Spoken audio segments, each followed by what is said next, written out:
around you. Hashtag morning cafe at Linda_Lela at TV47KE. It is good to have you this morning. So let's kickstart the broadcast right away. Remember, we'll be looking at the handshake 3 years on or 3 years down the line, even as we extensively also have an eye on the issues that affect us directly, indirectly. We look at the fuel prices.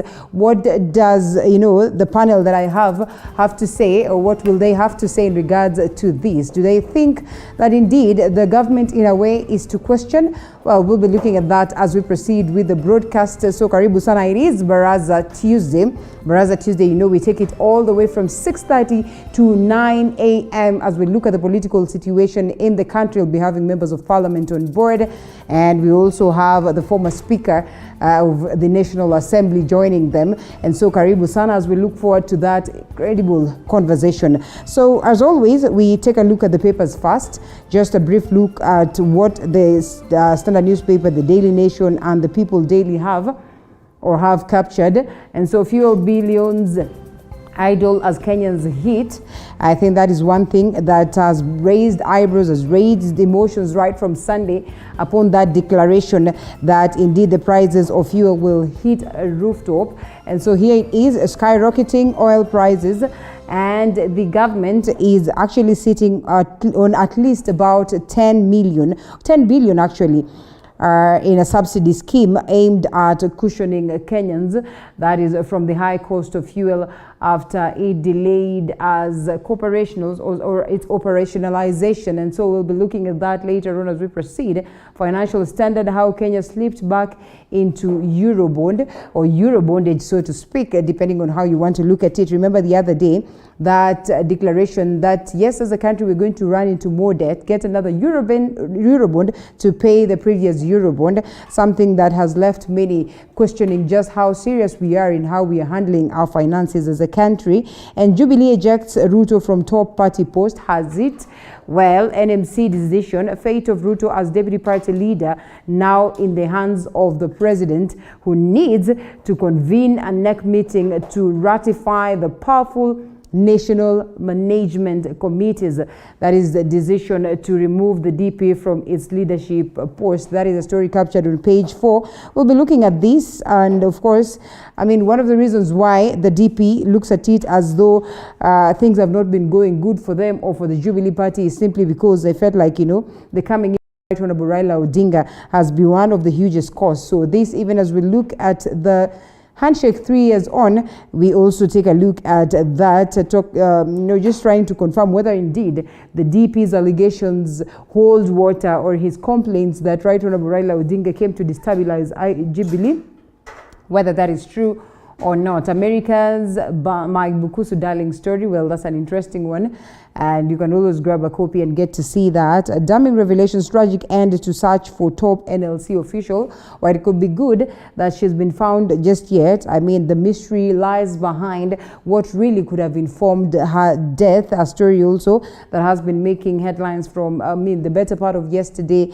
and today. And so we'll be looking at it as we proceed. Kenya escapes case with Somalia over disputed maritime territory. Also, we'll be looking at that today. Remember, we also touched on it yesterday, and we see what the rest of the people that we'll be having today will have in terms of, their reservations in regards to this particular case. And looking at what has been captured in the Daily Nation, campaigns, Ruto Raila change tact. Just how are they changing their tact? Well, these political parties have devised a new campaign strategies to go around President Kenyatta's ban on political gatherings to stem the spread of COVID-19. A story captured on page 6, that declaration by President Uhuru Kenyatta on Friday, after it was declared that the numbers of COVID-19 are heating up. Yesterday, we standing at around 16% as of the last address, which is pretty much unfortunate and on the high. So we'll be looking at that. Inside the Gov, police intake PSC jobs and title deeds. You can get a copy of the Standard of the Daily Nation, and see what also the Gov has in store. The shocking murder of a key witness, Jennifer Wambua, was to be cross-examined.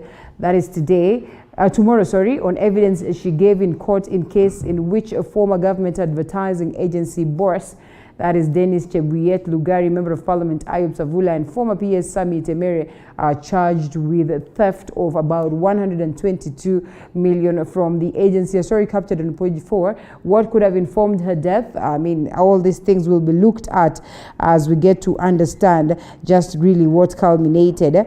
And may her soul rest in eternal peace. A different one altogether here. Yes, Church and State, a case of Holy Alliance, the Pokot-based church hierarchical structure, and consists of 3 levels, each performing specific roles that deal with the welfare of the community. A story captured on page 12, one that you'd love to read indeed. Puzzle of fuel costing less in Dar es Salaam, Kampala. And I mean, it's now cheaper by up to about 30% litre for a Kenyan motorist to buy fuel in Dar es Salaam than in Nairobi, reflecting the steep taxation that Kenyans pay for the commodity. A story captured on page 10, and we'll be looking at that as we proceed. Anyone can get sick, VP says, urges calm. Tanzania's Vice President, that is Mama Samia Suluhu Hassan, has said that anything or anybody, can fall sick, and urged the country to ignore rumors flying out or around in regards to the president's health. That is a story captured on page 10, at least that official communication that the people of Tanzania have been waiting for, and maybe a confirmation that President John Pombe Magufuli is not well. Burna Boy, Wizkid win at the Grammys. Nigeria Afrobeats stars Burna Boy and Wizkid won awards at the 2021 Grammys held in Los Angeles, California. That was on Sunday. And yes, you can grab a copy and get to know details of the same. As we drop that one briefly, what has been captured on the People Daily: candidates with masks, the new face of COVID-19 examinations. And as captured on page 5 of the People Daily, education officials hold meetings across the country to lay down strategies on conducting national tests in strict adherence to corona protocols. Yes, we wish our candidates nothing but the best, and we look to see how the Ministry of Education is going to handle this. A bit different, yes, but we can only hope that things will run smoothly. Jennifer Wambua's death, I think we've touched on that. The body of this missing NLC boss was found in a morgue that is in the city.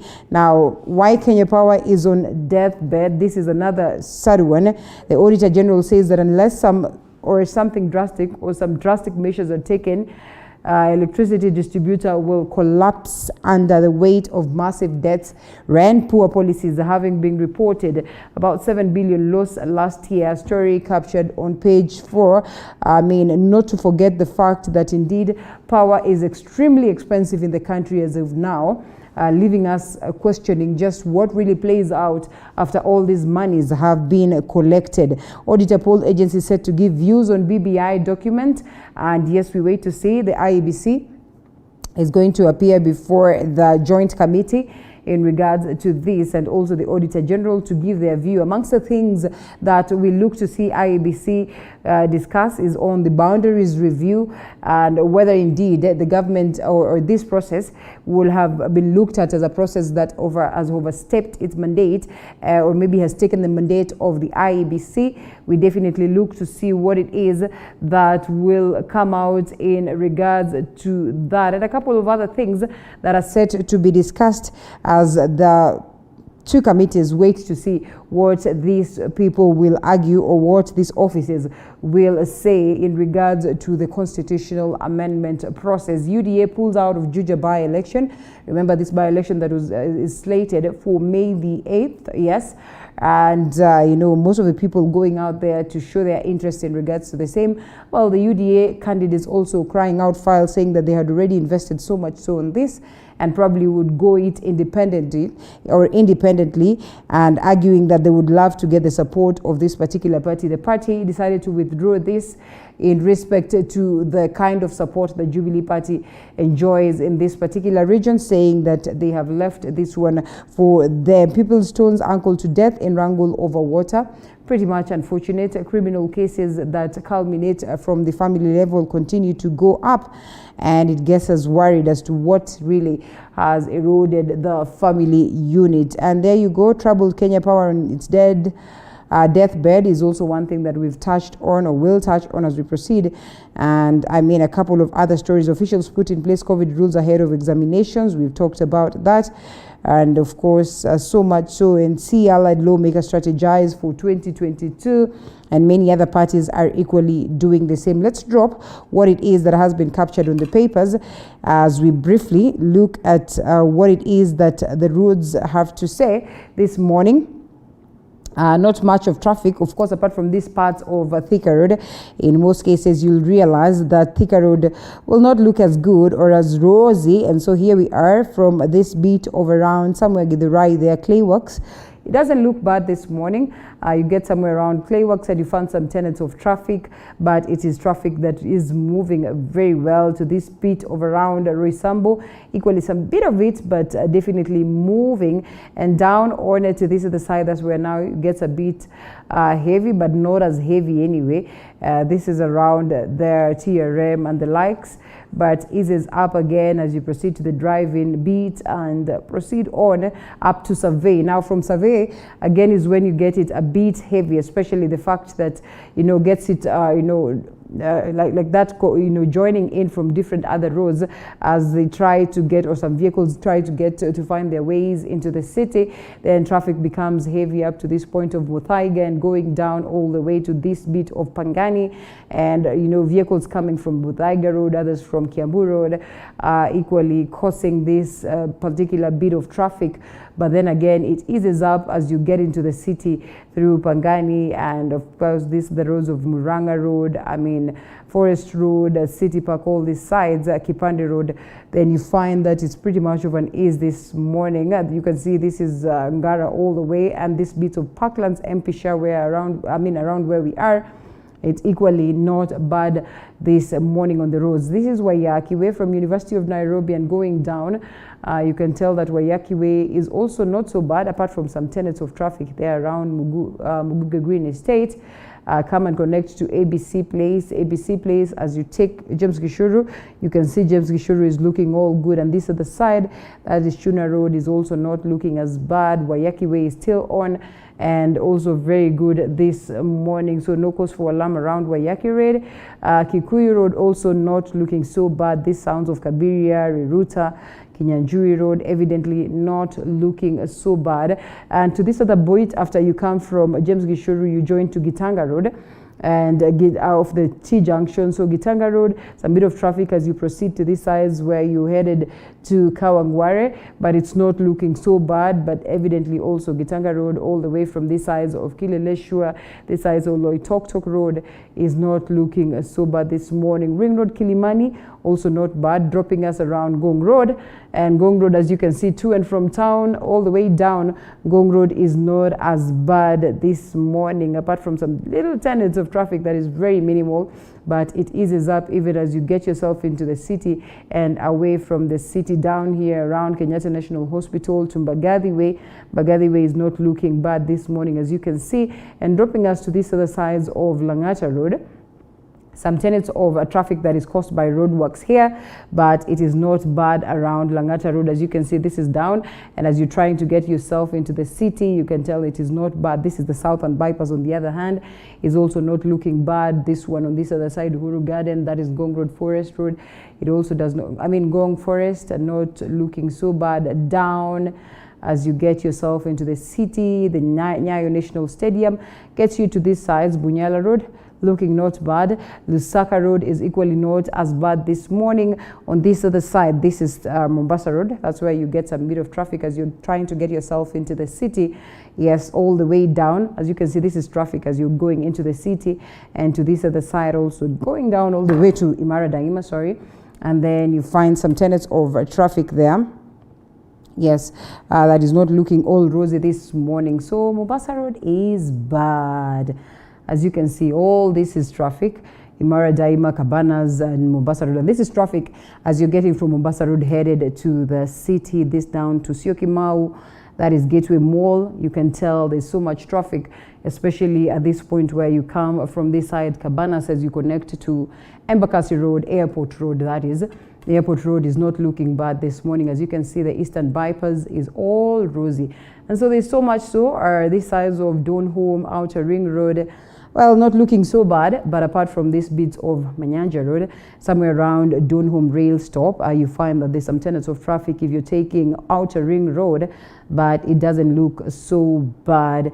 Yes, this is the side, Outer Ring subway, you go down to, as you get to connect to Thika Road around here. These are the sides of Juja Road and Komarok Road, not looking so bad, all the way to Thika Road, not so bad. Juja Road, some tenets of traffic somewhere around Moi Air Base. As you proceed to get to connect to these other sides where you come to Pangani and then connect to the likes of Thika Road as you are headed to the city. That's more like it on the roads. I think we'll leave it at that as we look at what it is that my team has prepared in terms of news. And on the very same story, fuel prices have been hiking for the past couple of months. Surprisingly, or the price of the diesel has doubled in the last 5 years. However, the cost of importing fuel is cheap but levies and taxes by the government, which are, by the way, more than the initial price, make you pay triple the cost. This picture was taken during the 2017 campaigns when President Uhuru Kenyatta was campaigning for his second term. On the signage at this gas station, a litre of diesel was retailing at 67 shillings. 5 years later, in March this year, the same litre of diesel is retailing at 122 shillings. Surprisingly, both petrol, diesel and kerosene are imported cheaply. For example, in the month of March, the average landing cost for petrol is 50 shillings, 47 shillings for diesel, with kerosene going for 43 shillings. Right, you may be asking, what makes these commodities retail at double the price? The taxes levied on a litre of either of these fuels is more than their average landing costs. For example, a litre of petrol this month will be taxed 50 shillings, diesel and kerosene being taxed a similar 45 and 40 shillings respectively. The reality is that the taxation level on Kenya's fuel products is too much. There are too many levies and there are too many taxes. As much as the country needs revenue, as much as the government needs revenue, do not kill the goose that lays the golden egg. Storing and transporting the precious commodities further costing 3 shillings per litre. But that is not all.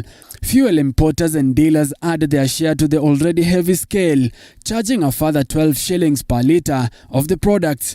All this combined and the fuel that was priced at 50 shillings ends up costing you twice its initial price. However, Kenyans seem to be angered by the hike in fuel prices, pointing an accusing finger to members of parliament for failing to protect them from the taxman's growing appetite for taxes. Kwamba kuna formula EPRA huwa wanaifuata na EPRA has a jurisdiction kupitia kwa the Energy Act kuweza kuamend this particular formula. So sometimes it might be for the greater good, kwa sababu ikiwa fuel imeweza kupanda kwa shilingi 7, that's a very, very high percentage. But Kenya is not the only country facing a crisis in pricing of petrol. Across the border in Rwanda, a litre of petrol is retailing at 121 shillings, up from 108 shillings, with a litre of diesel also retailing at 117 shillings, up from 105 shillings. However, Kenya remains the only East African country with high petrol prices. Its neighbors Ethiopia and Tanzania selling a litre of petrol at 58 shillings and 93 shillings respectively. For as long as we have these distortions in the energy sector, we are not going to achieve the competitiveness that we ought to achieve in making us the premier economy in this region. The new fuel prices are expected to increase the production cost of basic commodities, forcing Kenyans to dig deeper into their pockets. A tax equivalent to 100% of pump price is unsustainable, punitive, and inflationary to the Kenyan people. And non-United States residents who are YouTube content creators are expected to submit their tax information to YouTube soon in order to avoid a hefty 24% taxation on their US-based earnings. Muthoni Maina has more. The Kenyan content creators will pay tax directly to the United States. The 24% deduction tax will take place if they do not submit their tax information to their Google AdSense account, which they use to monetize their posts. If your account is classified as a business account, Google may deduct up to 30% of tax from your US-based revenue. I am aware about that information, that 24% will be deducted to YouTubers who are non-US residents. And I have gone through it, yes, and I've tried to learn something about it and what they actually want. And it's okay, they have said it earlier, so that we can all take precautions. Due to this new change, some content creators in Kenya will have to modify their approach in matters employment, especially the production team. Because their payments have to go down because of such a situation. You know, it is a situation that has not been there before. So their payments will be deducted for quite some time until things get better or until the pay actually increases, because now it's just the beginning of everything. And the team will just have to understand what is coming up and accept. YouTube has helped content creators meet and broaden ideas in the growing online industry, making a special effect to the society, and it has enabled them to make more money, especially through partnerships and a growth in their accounts in such a spectacular way. Well, I've worked with the likes of Alex Madenge, Robin Mayoyo. When you're creating content, you have to consider the rest, you have to consider everyone, the cultures of each and every person.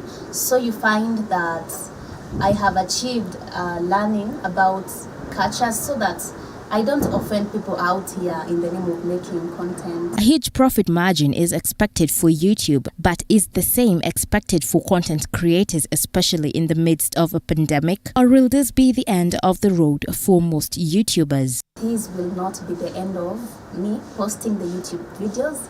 It is just a beginning, and I'm not afraid of that information, first of all, because I believe at one point in life we all have to make it. As long as we just toil hard and believe in it.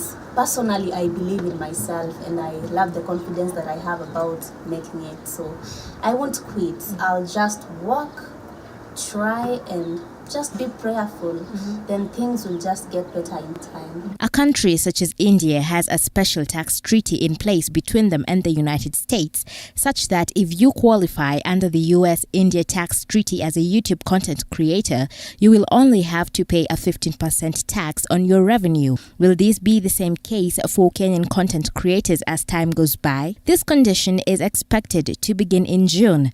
Content creators have been urged to submit their tax information report before 31st March 2021. Muthoni Maina, TV47. Thanks, Muthoni, for that report. To a rather unfortunate one, at least 67% of Baringo residents have no access to toilets, with many relying on bushes. This is according to Baringo Coordinator Water Sanitation and Hygiene Isaac Cheserek, as Maria Mocharo now reports. Speaking at Singtani in Baringo South during the celebration to certify 6 villages as open defecation-free zones, the Red Cross Society said there's a need for communities to be sensitized on public health and emphasis to the need of construction of toilets specifically for school-going children needs to be done. So tukikaa chini hapa, ukisikia open defecation free, usiangalie tu hiyo pia. You need to think further. It opens the future.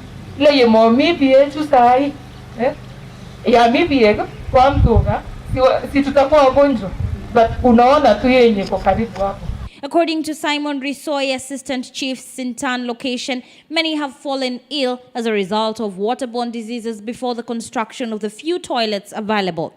Katika kijiji ya Alkateyo tunaweza kuwa na watu over 500 households. So walitufunza ya kwamba tunaweza kuwa na kitu kama per week 10 tons ya za vinyesi watu wasipokuwa na macho. So hizo vitu zikienda ndani ya maji zinaweza peleka ugonjwa kwa ndani ya maji. This trend has raised health concerns in the affected regions of Baringo South, specifically Sintan, Kampi in Turkana, Mukutani, Oldepes in Mogosho, Yatia in Baringo North, where many residents don't consider toilets as important amenities in the society. Mariam Mwacharo, TV 47. The National Cereals and Produce Board, NCPB, says that it will no longer buy maize on credit as it seeks to streamline its trading businesses with the farmers in the country. Now, the board chairman, Mutea Iringo, said that they will stop the purchase of maize from farmers once the board exhausts money allocated for the exercise. According to Iringo, the board is currently buying a bag of maize at about 2,700, adding that so far they have purchased 650,000 bags. He says the process is still ongoing under the new reforms which began in 2018. They had resolved to focus on improving a conducive business report, which actually includes the buying process and settling of debts. Na ukigawa kwa kilo 50 ni gunia 1,800. Kwa kawaida wakulima hatuwezi kuwa tunatoshana. Kuna mwenye analima eka 10, kuna mwenye analima eka 200. Kawaida wengine tunalisi mashamba kama mimi mwenyewe nalisi samba. Kwa hivyo ile gunia 1,000 mimi nikipewa gunia 1,000. Ikiwa ninalima kwa mfano gunia eka 200. Wakati huu mwaka huu tumebarikiwa na mazao. Utakuta nikilima eka 200 nitakuwa na gunia 4,000. Tufanye na idadi ya 20 per acre. Especially when we look at the buying process at the moment that we are undertaking, we are able to pay maize immediately. Once we take your maize in the store today, we pay the following day. We shall not be buying maize on credits.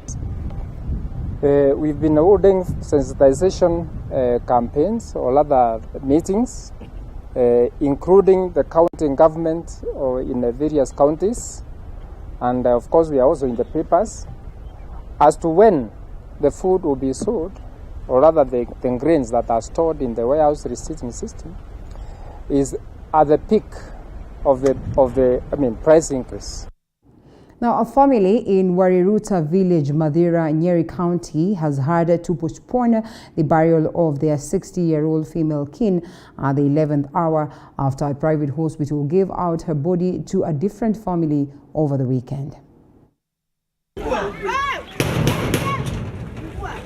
The family of Gladys Mudhoni, whose body was at Tomotomo Mission Hospital, was forced to cover a grave they had dug for her burial following the incident that brought the entire village to a standstill.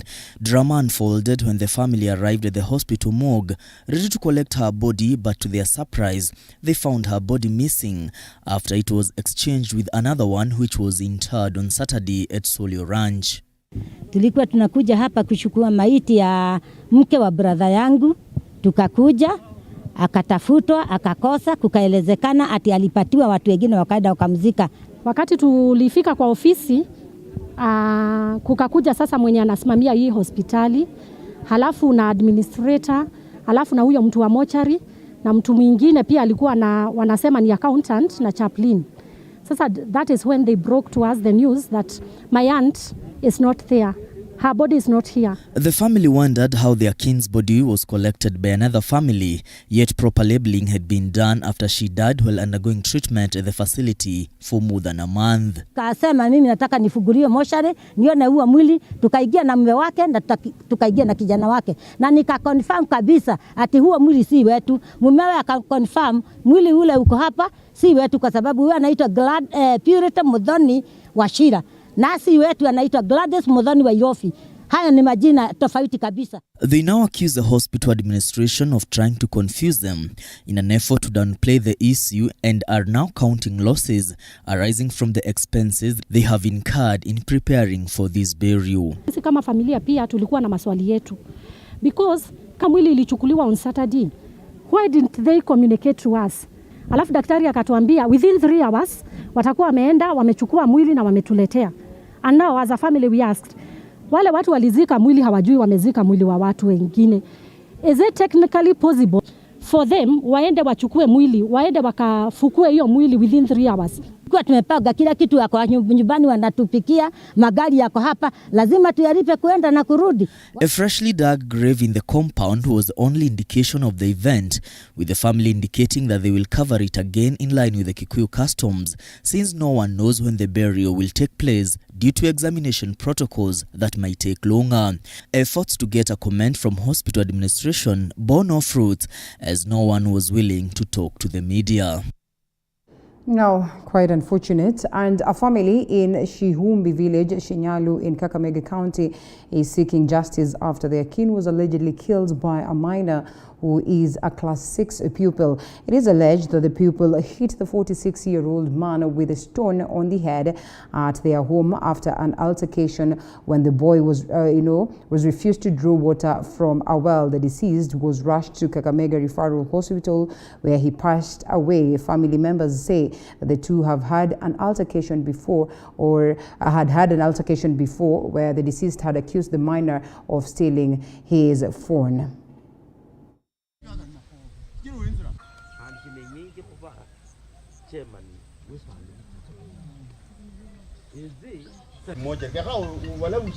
Mtoto alitokezea kwa gate na vibuyu akakuja kuchota maji, na huyo kijana alikuwa siku mwaka jana mwezi wa 4 alimwibia simu yake na radio yake.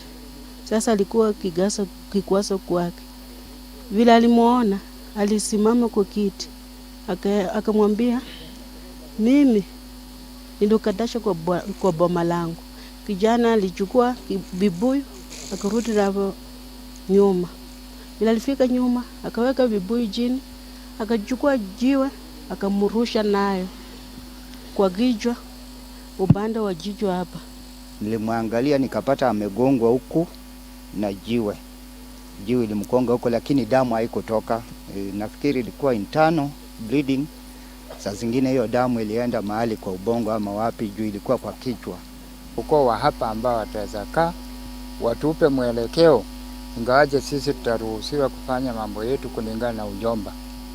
Kwa hivyo tutawapa mambo yao, kesho wakimaliza mambo yao ya postmortem na whatever, wakikaa chini watuambie itakuwa hivi na hivi, sitapata.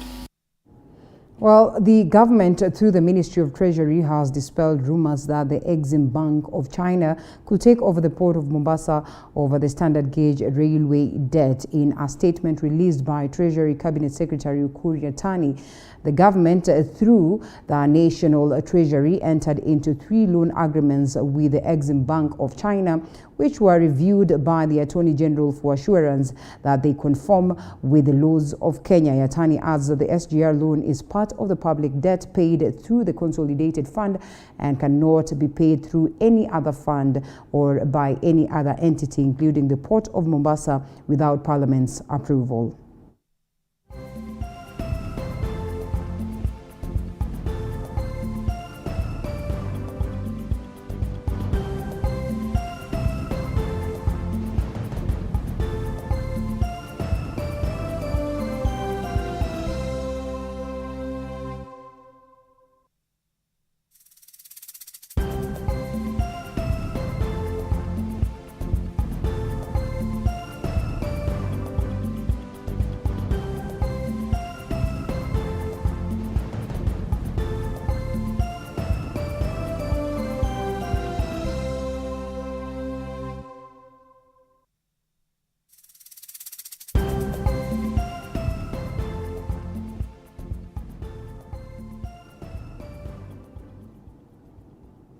And Tanzania's Vice President Mama Samia Suluhu Hassan has asked Tanzanians not to be wavered by the rumors flying around insisting that the country is safe. Addressing a rally at Misata area, that is Mama Samia said that it is normal for a person to fall sick and to undergo health checkup, ostensibly referring to President John Pombe Magufuli, who has not been seen in public for the last 2 weeks amid concerns that he is battling COVID-19 outside Tanzania. Tanzania. The Vice President asked Tanzanians to be united and pray for their country. Muda hauko nasi ndugu zangu, ningeongea nanyi mengi, lakini niwashukuru kwamba nimeweza kusimama, tumesalimiana. Nalotaka kuhakikishia ndugu zangu, Tanzania tuko salama. Tanzania tuko salama. Ni kawaida ya mwanadamu kaguliwa, mara mafua, mara homa, mara chochote kile. Niwaombe dua tuendelee kuwa salama. Lakini nataka niwaambie kwamba katika wakati muhimu wa Tanzania kushikamana ni wakati huu. Kujenga umoja ni wakati huu. Si wakati wa kusikiliza maneno yanotoka nje nasi yakatuparaganya vichwa. Na waomba wote tushikane kwa umoja, kwa mshikamano wetu kama Watanzania. Tuendelee kuchapa kazi. Kama sisi tulivyokuja, tunachapa kazi, tunaangalia miradi. Watu wote shughulikeni na mambo yenu, jengeni taifa lenu, tujenge umoja na mshikamano wetu ili Tanzania yetu liwe taifa imara. Na hichi ndicho kinachotuchongea. Uimara wa taifa unaleta maneno mengi. Kwa hiyo niwaombe sana tushirikiane, tujenge umoja wetu ili taifa letu lisogee. Well, it's time now that we take a short break. But of course, before I get to that, I'll leave you with an inspiration and a polite reminder that we'll be hosting Honorable former Deputy Speaker of the National Assembly, that is Farah Maalim, Honorable Didmas Baraza, Member of Parliament Kimilili, Honorable Kuria Kimani, Member of Parliament Molo. We're also expecting Honorable Caleb Kusitani, Member of Parliament Sori, but he says he won't be able to be there with us this morning. But all the same, the conversation will go on as expected. That and much more after this inspiration and then a break.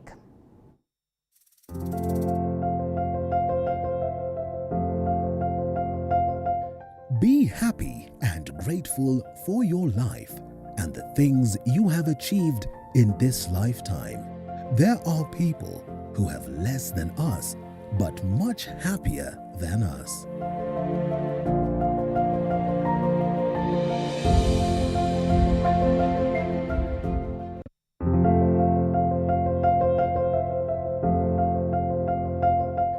Be happy and grateful for your life and the things you have achieved in this lifetime. There are people who have less than us, but much happier than us.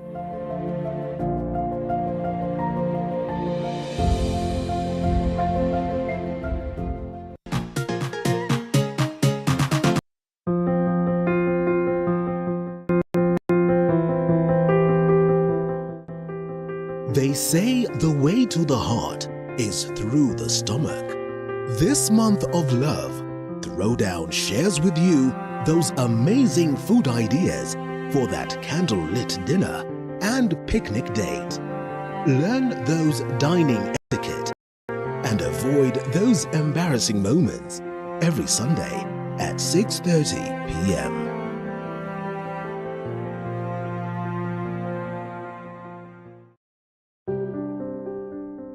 What's the perfect way to kickstart your day in the morning? Well, apart from having a healthy breakfast, the Morning Cafe is all you need.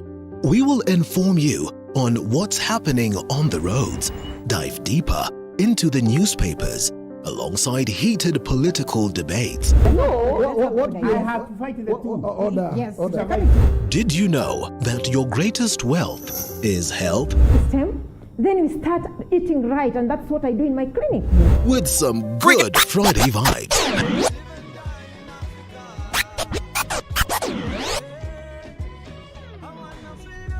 The Morning Cafe with Linda Alela, Monday to Friday from 6 a.m. to 9 a.m.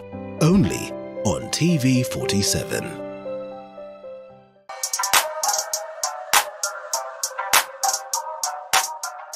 On the Grind, we bring you different entrepreneurs who give the story of their businesses with love and passion. I'm a musician forever. This is something that is inborn. It excites me each day. It has always excited me. Because when you show love to your business, it will show love to you. The most rewarding bit of being a photographer is seeing a bride able to see her images of her wedding and evoke emotion in her and just relive the moment once again. Get to hear these stories and so much more every Monday at 7:30 p.m. on Coffee with Movie. We bring you great testimonies from amazing personalities. Mwanzo wa kwanza alikaa ndani, ilikuwa intense because alikuwa yeye alikuwa atafuta place atawaka akifanya thesis zake. Stories that will inspire and encourage you. Hiyo kitu ilisha also ni clap. Sheila told us this is what we've been looking for. And some that will even make you laugh out loud. You have chapa kawa ya kutuliza temperature kabla ya hiyo story. Na wewe hukuleta mandazi bro. Mbona ingeandikwa coffee and mandazi? Aya! Make sure you catch the episodes of Coffee with Movie every Sunday at 8 p.m.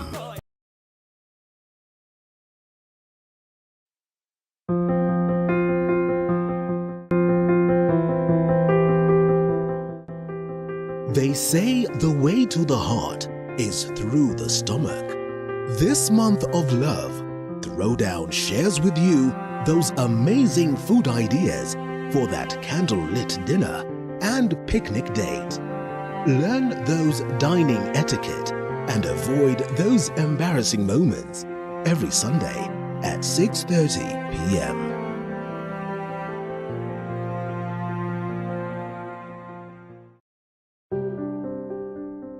What's the perfect way to kickstart your day in the morning?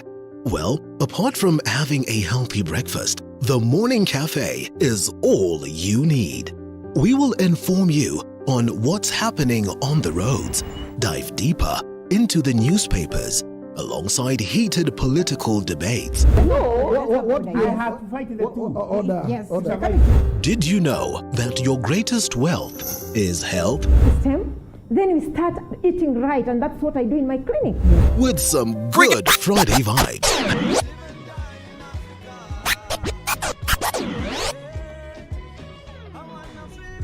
The Morning Cafe with Linda Alela, Monday to Friday, from 6 a.m. to 9 a.m. Only on TV 47.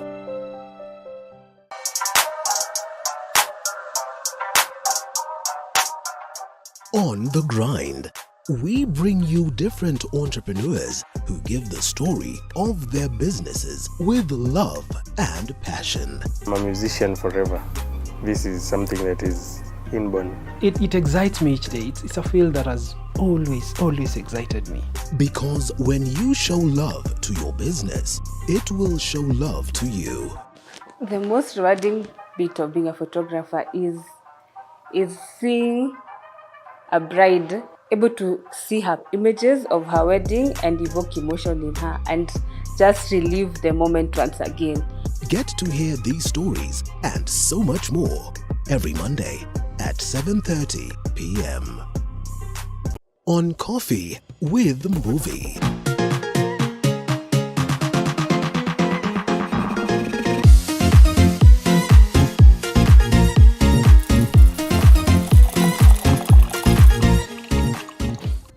Welcome back to the broadcast. We already have Honorable Didmas Baraza, Member of Parliament Kimilili, with us this morning as we try and get a hold of the other guests. I think it's only fair that we start with him. Thank you so much for always keeping me company. Hashtag Morning Cafe at Linda_Alela TV 47KA. The SMS short code equally running down on your screen, 22047. We'd love to hear from you, and we get to sample some of these comments as we proceed with the broadcast. So much in store for you. This morning, we focus on the handshake 3 years down. I know this is something that has been discussed, has been talked about, but we still do not stop. I mean, looking at the developments that play out at the Jubilee Party, and I mean, the DP on the other side, it looks like it's not going to be all rosy for him, as they biggest, person that has been blamed for all this, that is the Jubilee problems, is certainly Right Honorable Raila Odinga. And this is courtesy of the Handshake. So we look at that alongside other stories. I mean, the shocking prices on Martha's fuel. Most of you have sent messages requesting for Waheshimiwa to address the same. So we do not step out of this set without addressing so. But first, let's briefly look at what the papers have in store alongside Mheshimiwa, and then we'll delve deep into the conversation after getting a hold of the rest of the guests. Thank you so much for finding time and on time this morning, sir. As we briefly look at what the papers detail, and we have the Standard newspaper, the Daily Nation, and the People Daily. I do not know where our papers are, Marcus, but all the same, I hope they get here on time. First story captured on the Daily Nation: campaigns, Ruto change tact. Political parties have devised new campaign strategies to go around President Kenyatta's ban on political gatherings to stem the spread of COVID-19. It's a story captured on page 6 of the People, of the Daily Nation, And the biggest question then would be, at least we have an ally of the DP on board, probably would tell us how it is that they have changed the tact and how they intend to, continue traversing the different parts of the countries at this particular point of, that is the different parts of the counties at this particular time, when COVID-19 numbers are on the rise. Like I said earlier on, we stand at about 16-point-something%, which indeed is quite alarming. So parties get smarter on Uhuru's meetings ban. Mheshimiwa. Yeah, it's not just about changing strategy, but conforming with the Uhuru Kenyatta's COVID-19 protocols of not meeting more people than prescribed in the Uhuru Kenyatta's communication. So it's just about, rather they could have said, parties comply with Uhuru Kenyatta's, rather the president's COVID-19 protocol guidelines. Right.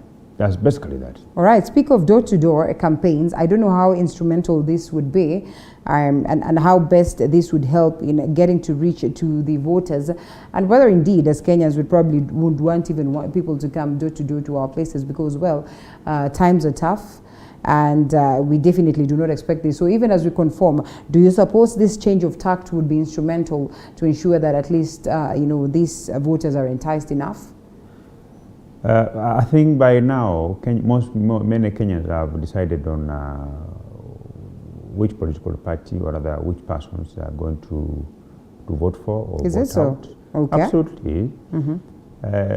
For the ongoing by-elections in Machakos, Wajir, not Wajir but Garissa, I think Kenyans have also been able to analyze the candidates. In Garissa, the elders endorsed the son of the former, Senator Mohammed Yusuf Haji. In Machakos, the various candidates have been on campaign trail for quite some time, and because elections is just about 2 days to come, I think by now they have had enough time to carry out their campaigns. But we hope that as we near 2017, the COVID-19, 2022 COVID-19 numbers will have come down because experts predicted that at this point in time we'll experience an increase in the numbers because of the weather. Yeah.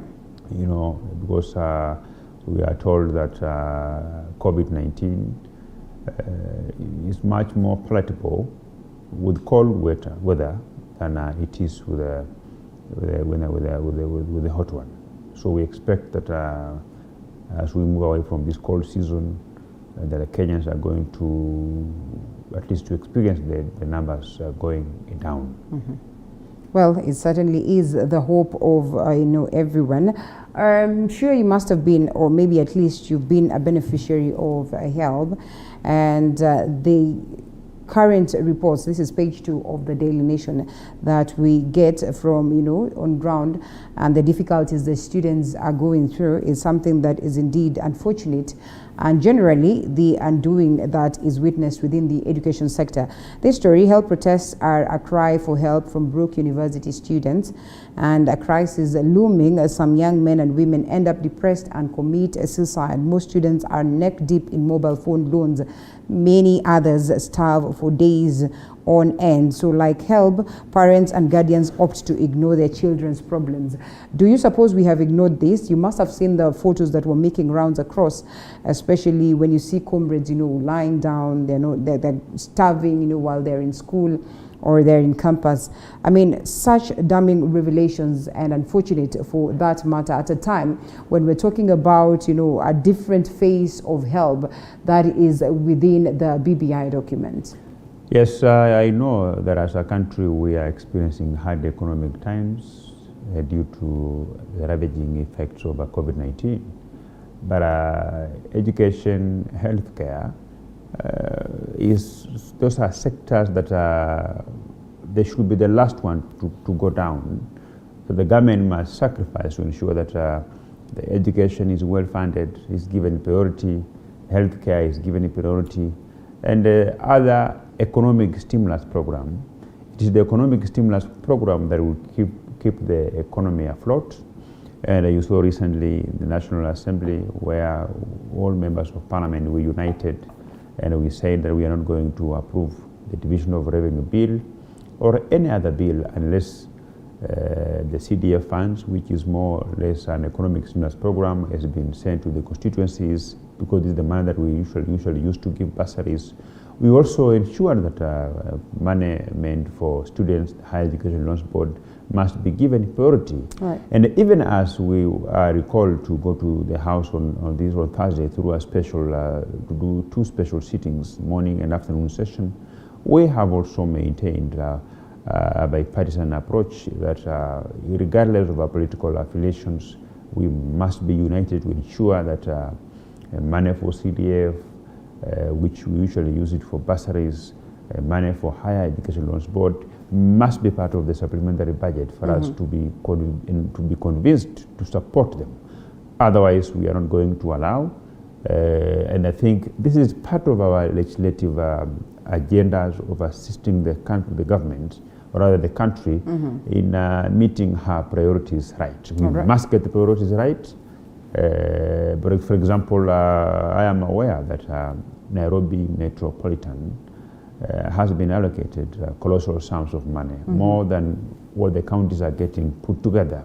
So we must ensure that the supplementary budget that will be presented before the House on Thursday through a special sitting must also include the very critical sectors of our economy, being education being a priority, of course, through CDF bursaries and higher education loans board. We agreed that on matters CDF, on matters bursaries, on matters that are critical to the economy, there is not a presidential candidate. So we are going to unite all members of parliament to be able to push for the interest of Kenyans, at least for once. And in a minute or so before we take a quick break, I mean, BBI seeks to address that. I mean, not the bill, at least what was there in the original document, something that you probably argue that would not be instrumental and probably not be practical to implement. Don't you suppose that maybe it should be given a leaf of life to see whether indeed it will come in handy to address some of these crises that we speak about? The scenario also where people will get a HELB reprieve, don't you think would be healthy enough for the people or for the students? It doesn't matter. A law is a law, whether it's a statute law or the Constitution, it must be complied with. The only difference between a statute law and the Constitution is that the statute law can be amended anytime by a simple majority on the floor of the House. But then the problem that the students are going through in terms of delayed higher education loans board is not because of a lack of laws. We have laws, enough laws in this country. So it depends with the implementing authority, how a person is going to implement these kind of laws. So that's why we are saying that with or without BBI, it's critical that this country gets a chief executive officer who is a stickler to the law, who will comply with the law, with the court directives, not to reinvent the wheel. We haven't even implemented 60% of our constitution. So it's not just about BBI. We should not use BBI as a scapegoat to qualify why critical sectors are underfunded, or rather why critical sectors are not part of the priority list of government. I mean, the higher education law, education, the HELP Act, it's clear about what should be done. It's about Treasury getting their basics and the priorities right. Okay. All right. We still have more, and we'll be discussing and expounding some more on that, but that should be after this short break.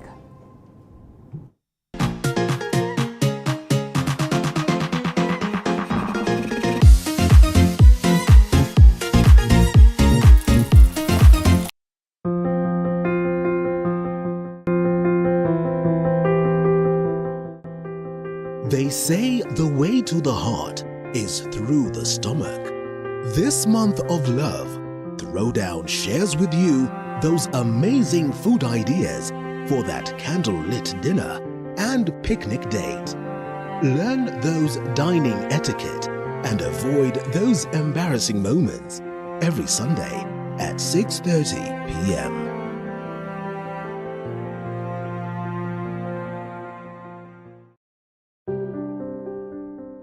What's the perfect way to kickstart your day in the morning?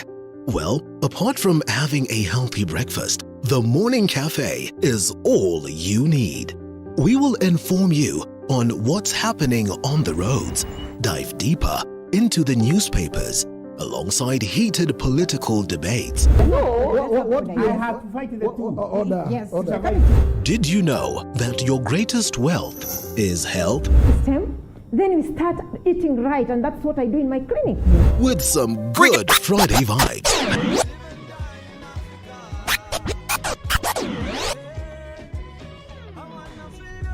The Morning Cafe with Linda Alela, Monday to Friday, from 6 a.m. to 9 a.m.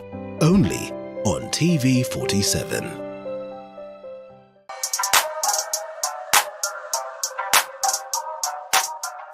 On the grind, we bring you different entrepreneurs who give the story of their businesses with love and passion. I'm a musician forever.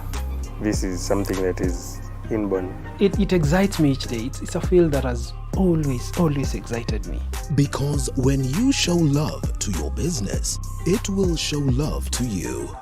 The most rewarding bit of being a photographer is seeing a bride able to see her images of her wedding and evoke emotion in her and just relive the moment once again. Get to hear these stories and so much more every Monday at 7:30 p.m. On Coffee with Movie, we bring you great testimonies from amazing personalities. Mwanzo wa kwanza alikaa ndani ilikuwa intense cause alikuwa yeye alikuwa atafuta place atawaka akifanya thesis zake. Stories that will inspire and encourage you. Hiyo kitu ilisha waswa ni clap. Sheila told us this is what we've been looking for. And some that will even make you laugh out loud. You have chapa kawa ya kutuliza temperature kabla hiyo story. Na wewe kuleta mandazi bro. Umeona ingeandikwa coffee and mandazi ni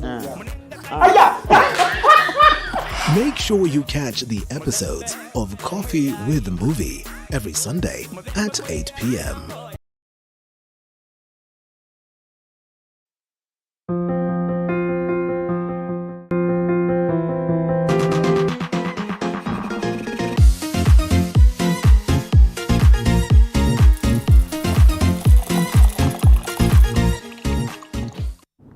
Welcome back to the broadcast. Still with me, Honorable Didmus Baraza, Member of Parliament Kimilili, as we look at the papers and we get to the discussion later on. Honorable Didmus, you speak of the fact, which is actually what we know, that we have not implemented, 60% of the constitution that we have, or the 2010 constitution as it is, yet we seek to amend it. Evidently is that, I mean, there's no cap as to how much should be implemented before we start a conversation on, you know, changing a constitution or amending a constitution. We acknowledge the fact that it's dynamic in nature. And before this, there was that loophole, I mean, there was that leeway that, well, 10 years later, maybe we can start reconsidering the current constitution as it stands. So why should this be a factor? Why should we not be positive enough to say that, well, with the little proposals that are being fronted, then maybe we can make it better and actually even get to that point where we will implement it to a level of 80% or so? You know, the reason why we are saying that we should not wait for the changes in the law before we comply with the existing laws is because we are making agencies lazy, agencies of government that are saying that yes, the reason why Kenyans are suffering, the reason why students have not gotten their higher education loans is because we are waiting for BBI. You can't run the country as such. We have enough laws that prescribes, even though it's minimum, but let us comply with those minimum requirements. When it comes to counties allocation, which should be less than 15%, let us take that amount of money to the counties. As we await for the big allocations by BBI, if the current statute laws allows students to get loans from Higher Education Loans Board, let them get that amount of money, however little it is, as we await for them to be put in the Constitution. The only difference between the current laws that allow students to benefit from loans from Higher Education Loans Board is that we can amend it any time. So there's no difference. A law is a law. And I tell you for a fact, Linda, that a person or a government that doesn't want to comply with the statute law, it can as well even ignore not to comply with the Constitution. I give you an example of the case of Miguna, his rights were violated. Everybody knows Miguna is a Kenyan. There are various court declarations that Miguna is a Kenyan and they should be able to come back to this country. The government has chosen to ignore that kind of a thing. So it's not about the Constitution, but it's about the government respecting the rule of law, respecting the law, whether it's a statute law, whether it's the Constitution, whether it's the regulations. All laws must be complied with in the same letter, in the spirit. That would you speak the same way if some of these laws do not act in favor of you? Now that you mentioned the Miguna factor, which indeed is evident, is in the public domain. Also, remember that advisory by the outgoing CJ Maraga, or the retired CJ Maraga, to the president that, you know, will dissolve parliament because it's not been able to meet the 2/3 gender rule threshold. Why is it that we do not see the same, you know, push coming from the legislatures in regards to equally calling for the president to do so, because we have not been able to achieve this? When you look at what has happened previously, I have been on record urging the president to dissolve parliament. Because I am a stickler to the law. I believe in the rule of law. I'm one man who has never been at loggerhead with the government. When it comes to government directives, I've always complied with them. And it's in the same spirit that I'm saying that we are being told that Kenyans are suffering because of bad laws. No. Kenyans never suffered during Kibaki's government. And Kibaki ruled this country under the same constitution that we are in today. The economy was growing by a double digit with the same kind of economy. It is just about, the reason why Kenyans are suffering is because Uhuru Kenyatta's government has put this country into so much debts that the amount of money that this country is paying is more than the amount of money that this country is spending on recurrent expenditure. So we are saying that largely the problem that this country is going through, we are creating them ourselves through our leaders, through the same government, and we should not blame that they are suffering because of the law, and therefore that to stop Kenyans from suffering, we have to do constitutional amendments. No, it is about rule of law. We must get our priorities right. We don't even do proper public participation. Okay.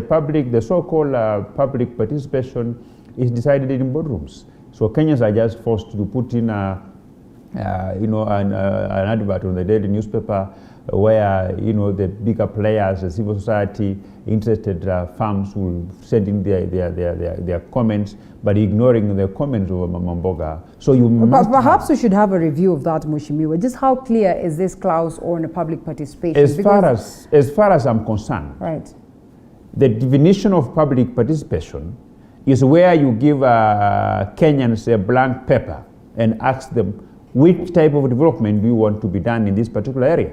We have this amount of money. Which type of development do you want to be done in this particular area? Then the Kenyans will tell you that this particular area of community we do not have access to clean water.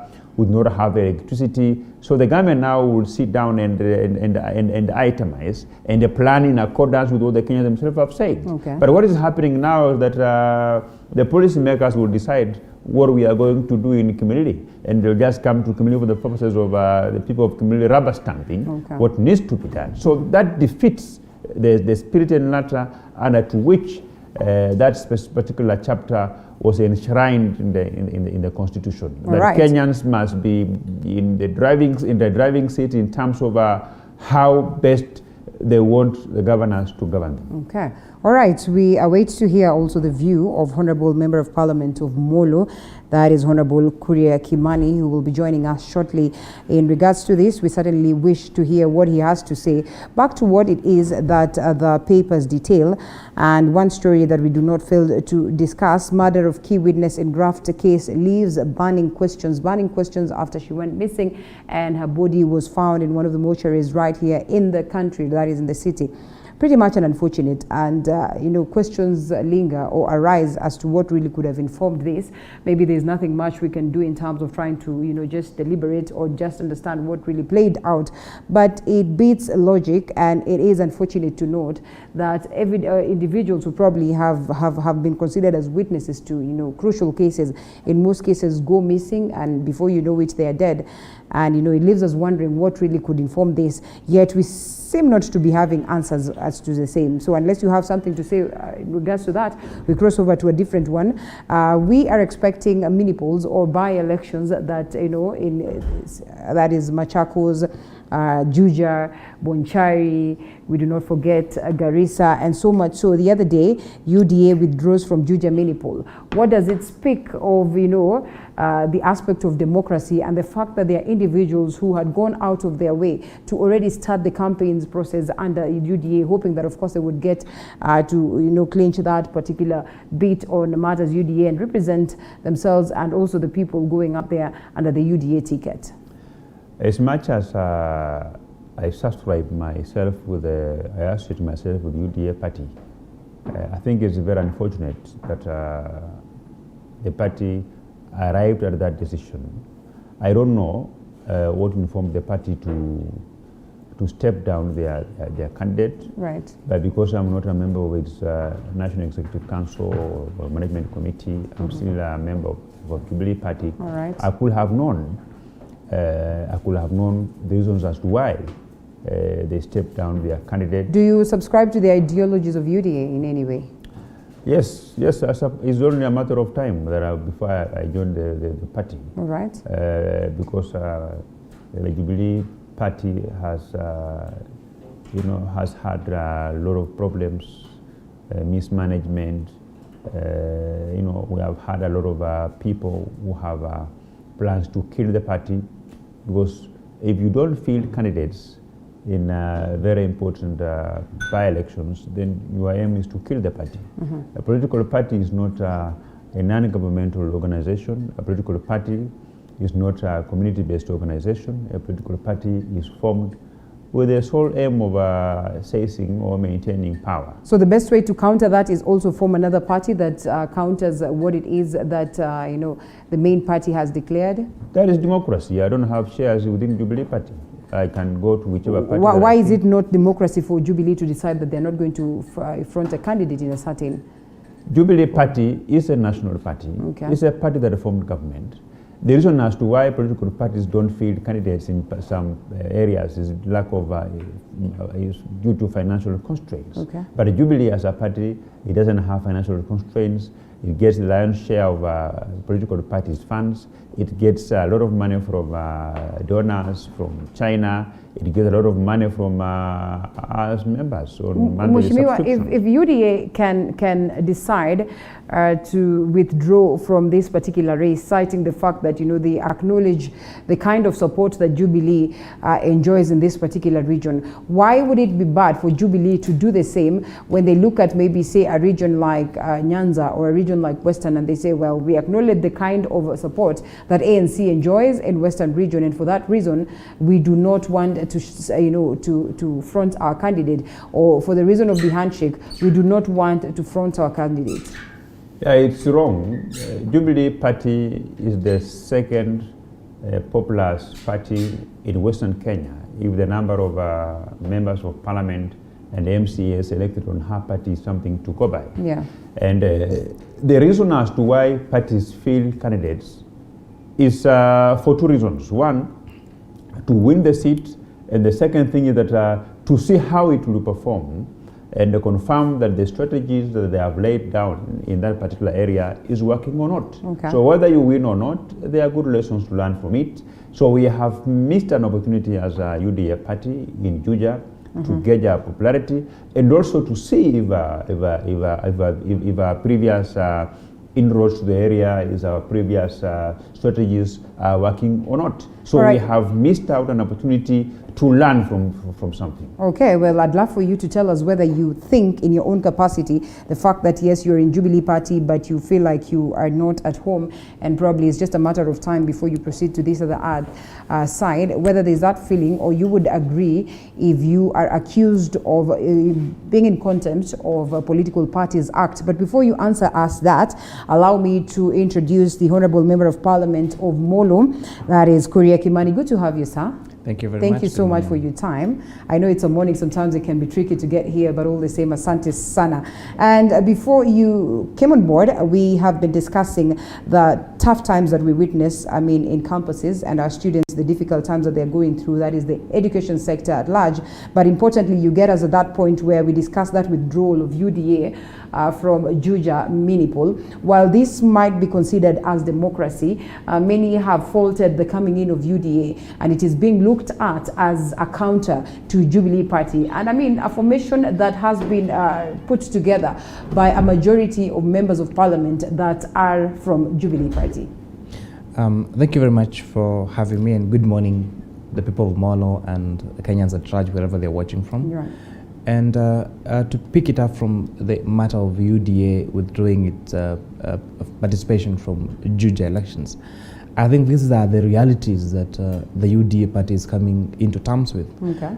Because as Honorable Didmas rightfully put, UDA members have been accusing Jubilee of not fielding candidates in particular elections. And so I really find it like a wake-up call that this is the reality of the politics in this country. That as much as we may want to portray ourselves being so nationalistic, there is a very big ethnic element in the way that we vote, in the way that our political ideologies are made. All right. And actually that political parties do belong to people, because it is a party leader mostly in our Kenyan politics now, unless now we get to really improve our politics where we have that democracy, internal democracy that we're talking about. The reality now is that these political parties are formed by particular individuals, they're funded mostly by particular individuals, and they are the ones that determine where the political party is going. And to your question about the health issue, it's very, very unfortunate, and I really have to say this, very, very unfortunate that comrades are not able to sustain themselves in school. Yeah. Myself, I am a product of a public schooling, primary school, secondary school, and I'm a beneficiary of HELB loan. So I know what delays in HELB can mean to the lives of these comrades, not just in studies, but making them survive. And it's really, really unfortunate. We had a discussion though last week with the Cabinet Secretary for Treasury, and the Cabinet Secretary was assuring us that this week, before the end of the week, then the money will be disbursed to the Higher Education Loans Board. However, we also come from a very hard economic times. Our revenues performed very badly last year. Against the GDP, we lost 560 billion shillings in our GDP, and therefore we expect that a lot of budget cuts and a lot of, not just budget cuts, but a lot of us not being able to meet our obligations when and they fall due. And this is not just unique to Kenya, it is a situation that is across the world. Some countries, including the US, are growing at a negative growth rate. And so really this is a situation that's across the country. It's affected distribution of funds to our CDF kitties. I think we're even yet to receive 50% of it. It has affected distribution of funds to county governments. And so until the revenue performs, and hopefully the first quarter of this year have shown a better analysis of better collection of taxes, a better performance of revenue. Although now the decision by the president to extend the curfew for another 60 days, we don't know how that will do to our macroeconomics and whether we're going to go back to how we are growing the first quarter.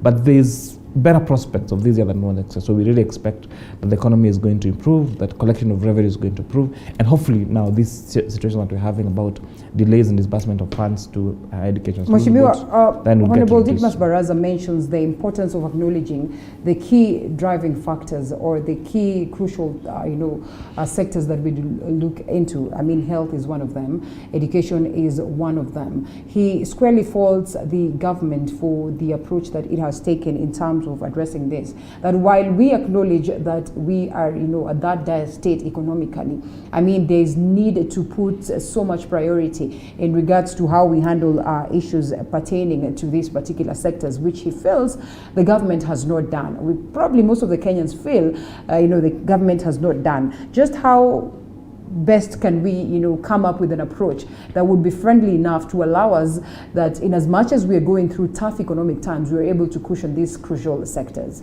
One of the things that I dare say is that when you mean government, we have these three arms of government. We have the judiciary, we have the executive, and you have the legislature.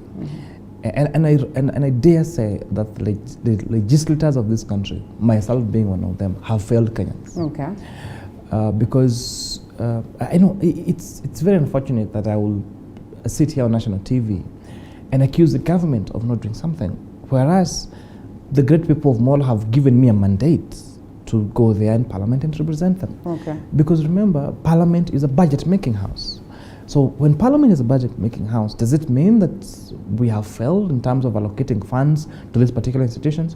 One of the documents that Treasury should report to Parliament is a cash flow statement saying this is how our revenue has performed, this is how we are paying our loans, and this is how we are distributing cash into respective programs. So we have failed in that we have either those reports have already been tabled and we didn't really scrutinize them, or we were too busy doing some other things that are not necessarily important to the great people of Kenya. We are either busy thinking about the next election, or we are busy infighting, whether it is those infights against Jubilee. So we are thinking, who should we remove, who should we add there, and therefore missing on our real mandate of putting the executive into check, of making sure that the budget making process is faultless. Just how far can you go? Yes, allow us to loop him in and get to know just how far can the legislators go in terms I think I want to school my friend who seem to not to be aware of how all these problems have been created. One, the problem that we are currently facing, the problem that the comrades are facing, the problem that constituencies are facing, the problems that the health sector is facing is not because the National Assembly has failed to allocate funds. National Assembly has allocated funds. The problem is that Treasury is the one that decides whether the money that they have collected, whether they send it to help, or they send it to the roads, or they send it to whichever way that the Parliament appropriates. They are the one who manages who keeps the money. They are the one who decides that next week we will disburse funds to Higher Education Loans Board and leave alone the health sector. So in terms of getting priorities on which sector should first receive the money is the prerogative of the Treasury. Right. So we have done our role as Parliament. Okay. We have allocated money to the Higher Education Loans Board. We have allocated money to the CDF for various constituencies. But as we speak now, CDF has not even received 20% of the total allocation. They even, with the Treasury, even owe CDF arrears over the previous financial years. Yeah.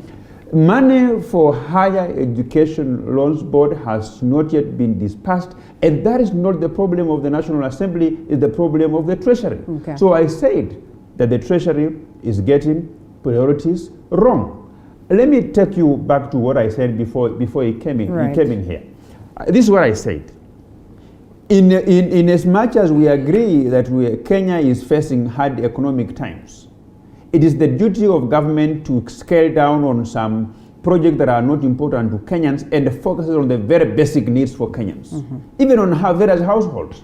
If your annual income is 100,000 shillings, and for one reason or the other it drops to 20,000 shillings, you must know that food is very important. You need food. Medication is very important. Yes. You scale down on luxuries. So the government should scale down on luxuries and focus on funding the sectors that support. In this case, what are luxuries? The basic needs. What luxuries are we talking about? Luxuries are things to do with the construction of roads. Okay. Luxuries are infrastructure. Infrastructure is luxury. Okay. You cannot give priority to infrastructure as opposed to education, as opposed to healthcare. And speaking of which, actually, someone sent a message in regards to that. Mheshimiwa, I'll throw this question to you, but first, let's just look at this question that is in regards to the same, almost alluding to what it is that Mheshimiwa speaks about. And he says, it's quite a lengthy one, we can increase revenue in the most populated areas without necessarily increasing representation, which is overburdening the common people. County governments, as well as established in 2010 Constitution, is the only possible way we could share resources equally. If we want to give money, more money to the most populated areas, we can do that without increasing constituencies. CDF is unconstitutional, according to him, but BBI want to legalize CDF and create ward kitties to speed up rate of corruption in the country. I am an accountant, and I think we were taught on how to protect money resources, and there must be checks and balances for control measures. Money should be handled carefully in central place. CDF and ward kitties will only cement corruption because of conflict of interest. MCAs and MPs should legislate to protect public resources against corruption and misuse of fund. BBI is proposing ancient ideas must be rejected, and he equally says that, well, the government is spending so much money on things that are not necessary. President Uhuru Kenyatta has focused much on infrastructure as opposed to awarding or directing these monies somewhere else that probably would be a question of priority. When I hear statements like that infrastructure is luxuries and it's useless investment, I really find those statements very unfortunate, because one of the best ways to spearhead development and to drive what we call factors of production. One of the things that we say is we talk about mobility of factors of production. How do we ensure that resources, whether it's labor, whether it is entrepreneurship, all those factors of production, are able to move from one place to the other? Which of factors of production will depend on infrastructure. So when when there is investment in infrastructure, it is not a luxury, it's not a waste of resources. And now when all these factors are important, I take you back to the PFM Act, when I meant that, for example, 3 weeks ago, I think it's 2 weeks ago, when there were delays in disbursement of CDF funds, members of parliament, especially because this is a kitty that we are patrons of, we made a lot of noise in parliament. Okay. We spoke about the matter really much in parliament. And what happened? After we really spoke about it, the same week funds were disbursed to our constituencies. Okay. So I say that the reason why we did not foresee the situation that money for help had not been disbursed is because part of the documents, part of the reports that should be tabled at Parliament is a cash flow showing what areas is Treasury prioritizing in terms of distribution of funds, and that is a constitutional requirement. Okay. But unfortunately, I think Treasury has not been doing that, and we have not called it out. And we would have, like for example, I would have taken up the matter this week. Unfortunately, we are on recess and only have a special sitting, I think, this Thursday. So the issue of Hellbrooms really came at a time when we are on recess, and that depends on the House leadership to call back Parliament so that we can debate this matter.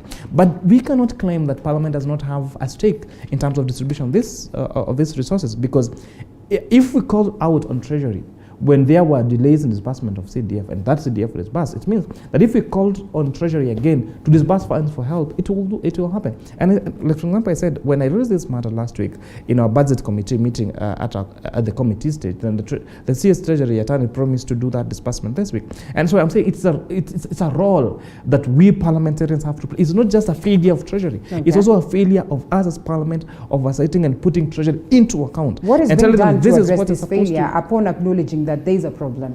One of the things that I say we are facing, and that is a fact, is that our revenues, I'm saying, out of the budget that we approved in Parliament, because Parliament is a budget making house, the budget that we approved last year, the revenues that we expected to collect, we collected 560 billion shillings less. Okay.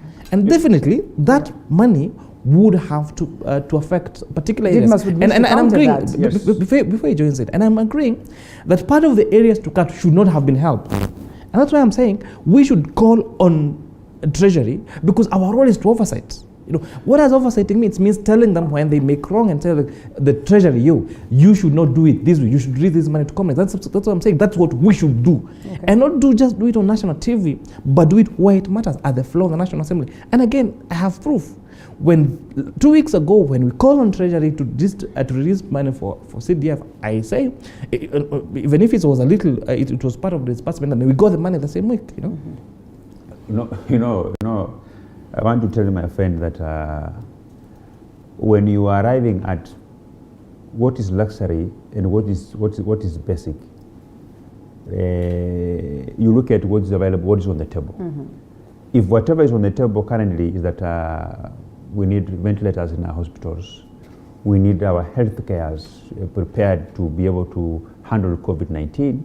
If you look at it, and also you look at it with road construction, then road construction becomes a luxury. Okay. So that's why we are saying that the little amount that the government collects in a day, for this country to progress forward, we must freeze things like road construction, and refocus the amount of money in supporting our healthcare to be able to cope up with COVID-19, to be able to keep our students in school by providing bursaries, loans to be available, because the same way COVID-19 has affected cash flow in government. Right. And so it is in individual households. We have had massive job cuts. So that's something that needs to be addressed. Lastly, which is also very, very important, I want to tell my friend Kimani that it is the reason why Kenyans put the running of a country in a government is for the government to be able to address priorities. So because the Kenyans were not sure that the government would run priorities well, that's why they established the National Assembly as an oversight role. Okay. But the onus, the buck stops at government. It is the responsibility of government not to wait for National Assembly to push it. Because it's the same government that went around the country, got votes, informed the government. They are the one who are doing budget policy statements. Okay. They're the one who are doing the policy designs on what should be done in this country. So they should not wait for National Assembly to provide direction. The only thing that the National Assembly has failed to date is to impeach the CS Kuria, the CS Treasury, for getting priorities wrong. That's what should be done. That's an interesting one, and I before I finish, Linda, if you look at we are going to look at what we call supplementary budget. Yes. It is not for 500,000 shillings. It is billions of shillings. Yeah. So when you have a supplementary of billions of shillings, and then you are claiming that the comrades are at home. Because of the ravaging effects of COVID-19, that the country's economic affairs are not good. If we are saying that even counties that do not have ICU beds, but you have a supplementary budget that's not addressing these kind of things, then you are not getting priorities right. Probably So just that you agreeing need to what it look is into that he says, that In indeed you have failed on the aspect of oversight, because oversight, I'd want to assume, should be extended to that level of what you're talking about, impeachment. He knows. Which has he not knows been, nobody the has problem. raised this motion. He knows that the problem in this country is we have given the executive powers. The executives are legislating. We have a legislating president. Okay. Today, if you turn down this supplementary or any law, and it goes back to the State House, the president will not sign it. Will bring it back with the reservations, and you need to marshal 2/3 to defeat it. So it should be the other way around. It should be the head of state marshalling 2/3 to defend his reservations, as opposed to the House raising 2/3 to defend it. And you know, of course, even if we agree that there is a problem with the legislative arm, that we are unable to carry out our oversight, this is largely because of interference. The independence of the House of Parliament is under threat.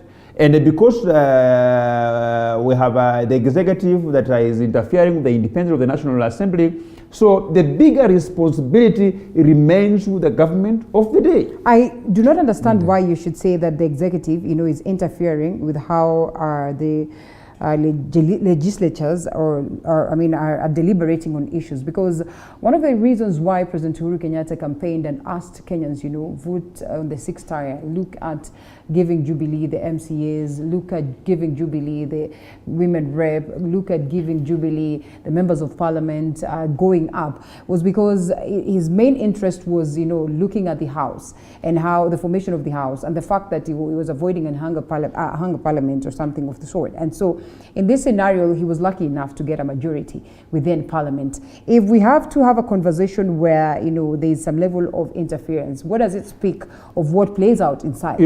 Let me give you the tangible evidence. Yes. You've heard about the members of Baringo County Assemblies being summoned by Jubilee to explain why they voted out with VBI. That is interference. You've seen majority of us being disciplined in terms of being de-whipped from various committees. That is interference. When you intimidate the members of parliament from taking a particular line that is in line with their legislative role, their oversight role, their representation role, then you are intimidating them to toe line. You've seen the so-called towing party line, the so-called this is a government position, the so-called this is a party position. It infringes my right of saying I have had a discussion with the people who elected me, and they are of a contrary view that this type of bill, this type of law, this type of way of doing things is not right. You've seen even the vice chair of Jubilee Party, not once, not twice, on national televisions, purporting to warn members of parliament who do not toe the party line. So Probably party line therefore means party line defeats the principles of separation of power between the executive and the House of Parliament. All right.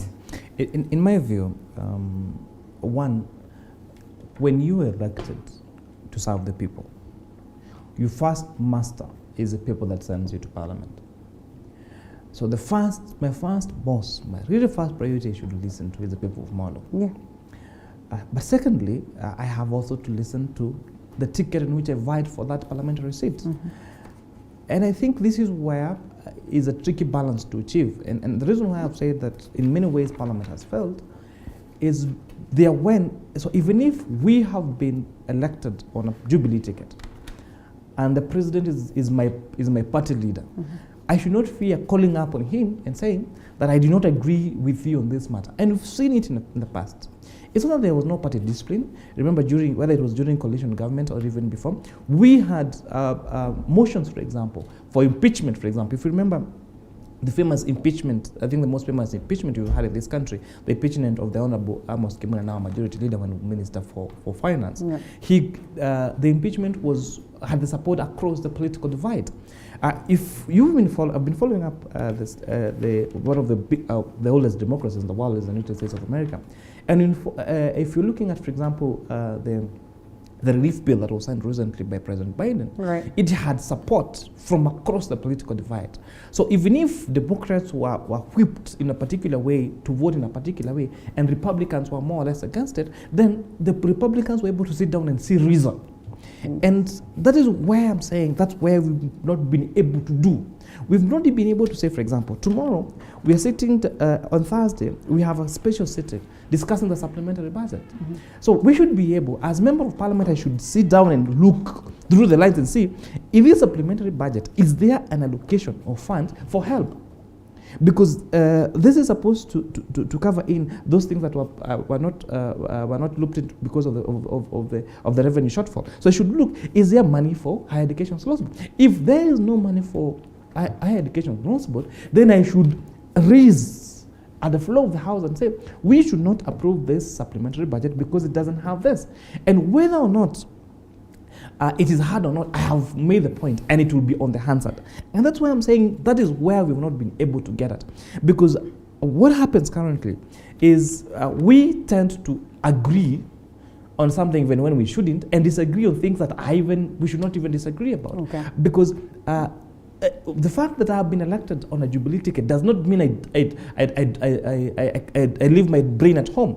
Does not mean I leave my reasoning at home. For example, even when I am a Jubilee candidate and I support to Jubilee government, I think last week I asked for a statement because there is a ban on planting of maize in one of my wards in my constituency. And yes, the county commissioner is my friend. The county commissioner is in government, and I support the government. But I said, no, you cannot do this. And when I say that, it doesn't mean that I'm opposing the government. It just means you have to call a spade a spade. Say when something is done correctly, say, fine, you're doing it correctly there, and say when it's not being done correctly. But what I disagree with is where do you do it? Right. Where you do it is, like, for example, when you were discussing the supplementary, let Honorable Didmas Baraza, let everyone who is saying that comrades do not have money, there is no money for help, and we should support our comrades, let's not just speak that out here. Okay. But let us marshal our numbers and let our voices be heard. So our comrades listen to us on Thursday and see, are we going to call out on Treasury to make sure that help money is there in supplementary budget? Right. I don't know which planet Kuria Kimani is coming from.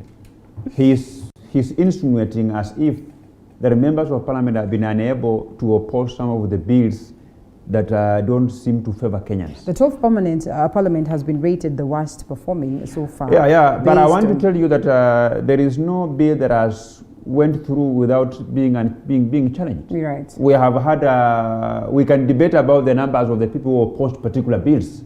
But on what grounds? Political affiliation or what? Because in most cases you argue that even members of ODM would have easily gone to this other side to oppose if they think it wasn't right. But because of the handshake, they would just say yes and nod to that. Tanga on the other end. The problem we have in this country is people like my friend Kimani. When Kimani speaks here, you think it's more government than even appears. Okay. When he speaks, he's pro-government. That's why he's blaming the National Assembly and kind of holding the government with some gloves. So, as if there's somebody watching there who will be able to victimize him, that why do you not defend the government? I am, myself and Kimani Kuria, we don't belong to the government. You belong to the ruling party? No.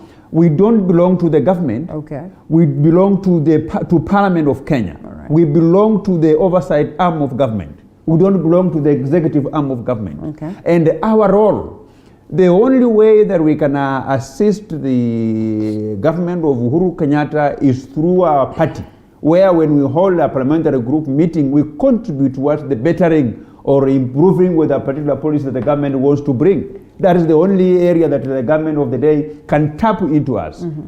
But failure to convene parliamentary group meetings, then the government is disadvantaging itself from tapping into our intelligence, tapping into our knowledge about how certain policies could be improved much more further.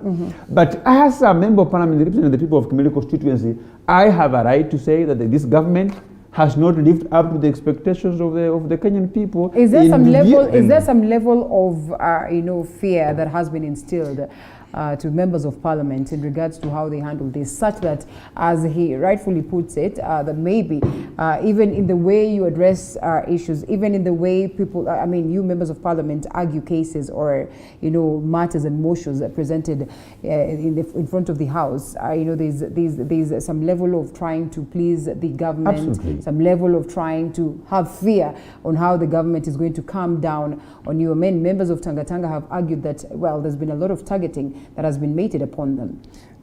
You know, Honorable Didmas, my friend here, says he doesn't know which planet I come from. Yeah, anybody watching you for the first time will think you are a PS we or you are a cabinet secretary. We all belong, inshallah. I wish I be how one you day. hope that you get How to that I point. wish. Yeah, but now you are not. You are an oversight. There's only one authority. planet. There's only one planet called Kenya. Yeah. And all of us are in that planet. So without the fear of doubt, we are in the same planet. We are the same planet, Honorable Didmas. The only thing I disagree with my colleague here is when I sit and become like a typical Kenyan. That, Linda, you elected me and sent me to parliament. I cannot sit down and complain like you are. Yeah. Then what makes a difference between me that has some instrument of power as a member of parliament, as a member of an arm of government that oversees that government, and complain like any other Is it not the same thing that you've done? Is it not the same thing that you've done just now by saying that, well, as members of parliament, we have not done this, we have not done this? I have said, what I have done, I have called on parliament, because that's where I have control over. If I can persuade my friend here, Honorable Didmas, that on Thursday, when you're discussing this supplementary budget, let us keep our political differences aside. Let us persuade our other honorable colleagues. Let us persuade as many of us as we can, and let us check. For example, this issue of help is very weighty, and it is the heart of our comrades. So let us, where it matters, let Kenyans hear us asking, why is this money? Let us move an amendment. If I have not, we have not seen. I have not seen this first supplementary estimates yet, but I know I'll have a copy of it tomorrow. Let me go through the document and find, is there money for help? The answer is no. If the answer is no, then on Thursday, let us meet up to Didmas and say, right, we are not going to approve this until money for help has been here. The same way we have done with CDF, the same way we have done on other matters. That's what, and it's not being pro-government or anything. I'm just saying, Parliament as a whole, and I mean Parliament as a whole, we have not lived to the expectation of Kenyans. Mm-hmm. We need to be bipartisan. But then I do not sit there and I'm saying, let us go and where it matters. You know, I really insist where it matters. But the moment I pick up a microphone at a funeral, at a wedding ceremony, at a mambolezi, and start saying the government should do this, then people will look at me and like, no, wewe unasema serikali inafaa kufanya hivi, wewe ni nani? Because people do not understand. So I'm saying, let us do a bipartisan approach to the way we approach matters in this country. Mm-hmm. Let us get united and let us look at the heart, where the heart of Kenyans are, without necessarily blaming the other arms of government. Because as I'm not administrative, I'm not the cabinet secretary, I'm the PS, and I will not be, at least in this term. So when I am not in the executive, where am I? I'm in parliament. Let me do my role as a member of parliament. Well, the kind of indifference we see there, this is a factor, or this is an issue that Kenyans would love for you to address. And very many, comments have come right from yesternight. They say members of parliament should be able to address this, weigh in their sentiments in regards to the fuel prices that have shot up, hugely. You know, Linda, I have been very instrumental on bills that will assist this country.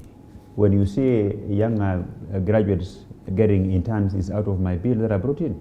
Good job. And horrible Kimani will tell you that for 3 years running, I've been one of the best young members of parliament as we speak. Yeah. During the other year, he was number 3, I was number 2, okay. Nyoro was number 1. The last year I was rated number 1, Nyoro, Sabina Chege number 2, Nyoro number 3, he was number 4. Mm-hmm. So in terms of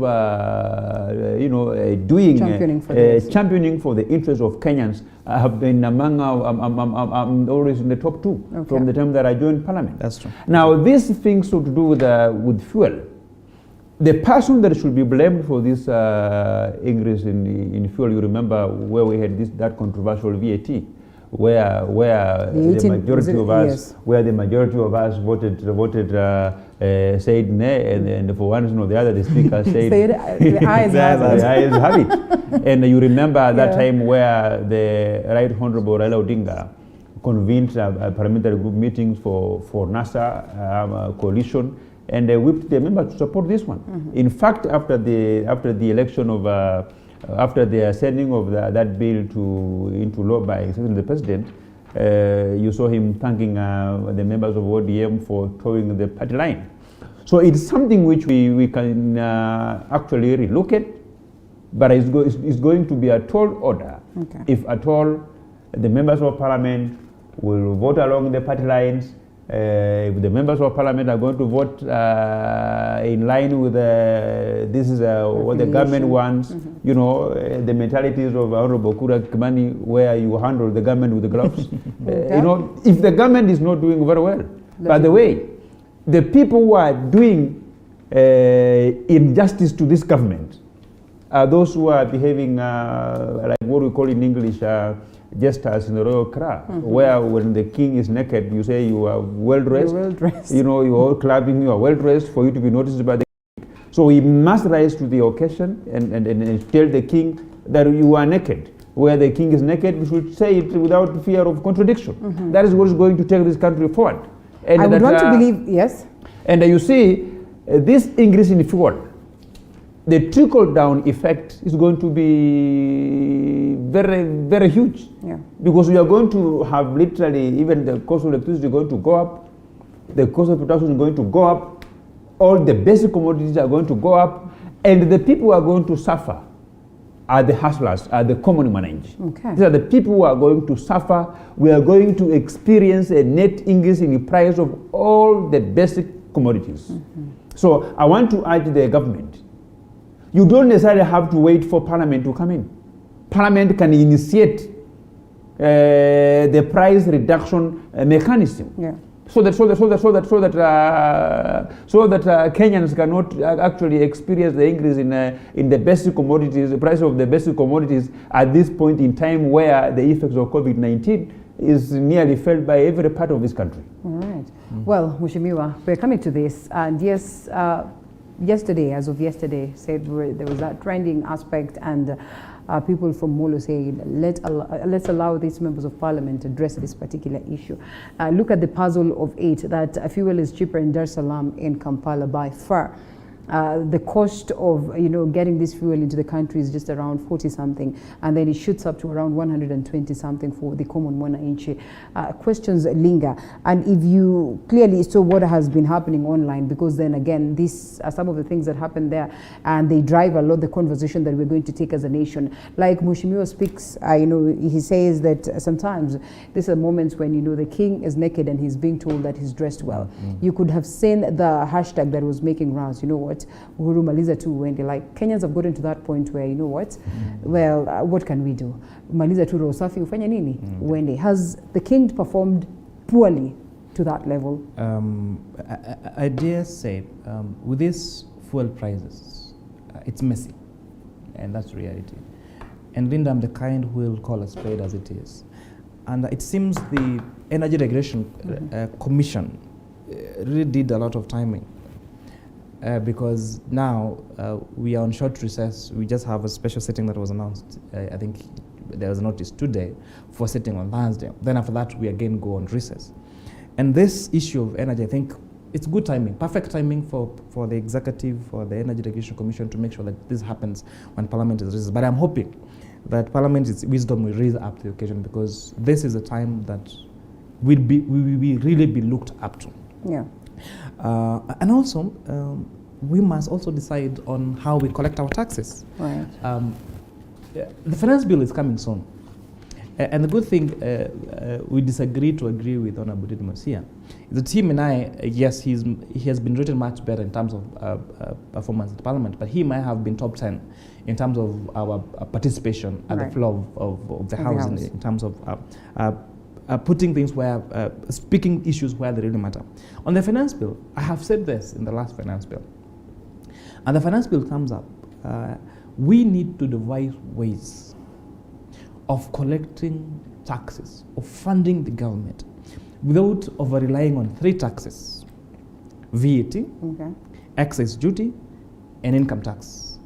Because unfortunately, these are the only ways, the major only ways that we raise tax in terms of government. So you'll see the biggest elements in the fuel price is excess duty. Okay. But it's an excess duty because the KRA and Treasury, we have not really been collecting our taxes. But also we need to have a culture change as a country. And this is a call for the great people of Kenya. Our faithfulness in terms of payment of taxes is really wanting. But again, I would not want to blame Kenyans per se, because when we pay so much of taxes and then tomorrow we hear 14 billion shillings was stolen, then like, fine, let me steal my share instead of now relying on, instead of giving to the government, and then the government now stealing it from me. So we really need to, when you're looking at the finance bill, we really need to look at the excess duty, we need to look at VAT, we really need to look at income tax and devise other ways of collecting taxes. I've, for example, said, we have very many businesses that make so much money but don't pay a single cent. Yeah. But you and I, but anyone who is salaried, KRA is looking to just net into your salary, where we're just looking at increasing our excess duty and our VAT. So we must be creative in terms of how we raise our revenues. But and what is the wisdom in the government, speaking of BBI, and a tax reprieve for youths who are getting into business? I mean, what is the wisdom in that when we're saying that, well, the level at which we actually collect our tax is wanting? The reality is that we are not able to sustain our very own budget to a point where we borrow. I mean, just how realistic would this be? I have read the BBI report page to page. Right. And I'm yet to really get that close. We're talking about the 7 years reprieve. It was in the draft report. It was. Now, we're not talking about the bill. Now we focus much on the report. Yeah, I was first of all against, as an individual, we must train our youth to honor their obligations. And honoring their obligations means one of them is paying their taxes. So I look for a situation whereby these youth have jobs, and now the only thing that's required of them is to pay their taxes. But then you cannot give reprieve to a person not to pay taxes for a job they do not have. So our priority should, how do we get the jobs? And hopefully the increase of the allocation of funds, the share of revenue from 15% to 35%, hopefully will bring more money to the counties. And now, when more money is in the counties, hopefully now, more youths, more young people will be able to do business with government, because the truth is government is the biggest, in terms of doing business, in terms of expenditure, government is the biggest expenditure in the country. So if we have this expenditure not being done here at Nairobi, but going to Molo, going to Elbagon, going to Nakuru, going to Kimilili, going to everywhere, then hopefully now that we get to really implement the AGPO rules that say 30% of those tenders should go to youth, women, and people with disability, then hopefully now that will create more jobs for these young people. And I will not be for that you don't pay those taxes, because even the implementation of that, and that's why, again, it was in the draft report, but it was dropped on the final report, was, okay, which taxes are we exempting these youth from? Because over and above the income tax, the corporate taxes are supposed to pay, there are other taxes, for example, county levies. Now, you cannot impose what counties will charge, because even after this person, you give them reprieve in terms of national taxes, per se, then they still have to pay the county levies. So in terms of implementation, that was misplaced. I agree, that was really misplaced. Okay. I think I want to completely disagree with my friend on that aspect. This is the real problem. In this country, we agree, all of us, that we need to resurrect our economy. Our economy is not doing well. And the government has stopped thinking in terms of what should be done to resurrect our economy. You can resurrect our economy by thinking around designing and implementing non-monetary policies, by not necessarily increasing taxes. So when you are lazy and you don't think about around designing of non-monetary policies, the only way is that to increase taxes. That's why we have fuel has gone up. That's why the cost of living has gone up, because the government, civil servants, those people who are involved in designing, fiscal policies, monetary policies, are sleeping on duty they have become lazy. They are not working around what are some of the non-monetary policies that can improve our economy. So when you are lazy, you only think of collecting more money from Kenyans. Okay. And that is why the cost of living in this country is a problem. That's why Kenyans are saying, Uhuru, maisha tu yako, uondoke pole pole. Look at this. Why Kenya Power is on deathbed. We all know how much Kenyans pay for power. We all know how expensive it is today. And I keep giving this example. When I bought power somewhere around in January, it was friendly enough, though expensive, it was friendly enough than what happened when I bought power just the other day, the beginning of March. That is to tell you, the power prices have gone up. Yet, this report speaks of a KPLC that is on its deathbed. I mean, the irony is just evident out here that yes, so much is being collected by, from Kenyans by Kenya Power, yet it's not been able to sustain this. What is wrong? The Auditor General says that unless some drastic measures are taken, well, the distributor on matters electricity will collapse. One of the things that Kenya needs to do, and the executive needs to do, is that the institutions will need to agree whether they need to be there or not. And the civil service, for example, is a system that I think needs a total overhaul. Why? I have asked the cabinet secretary for Treasury in a sitting had.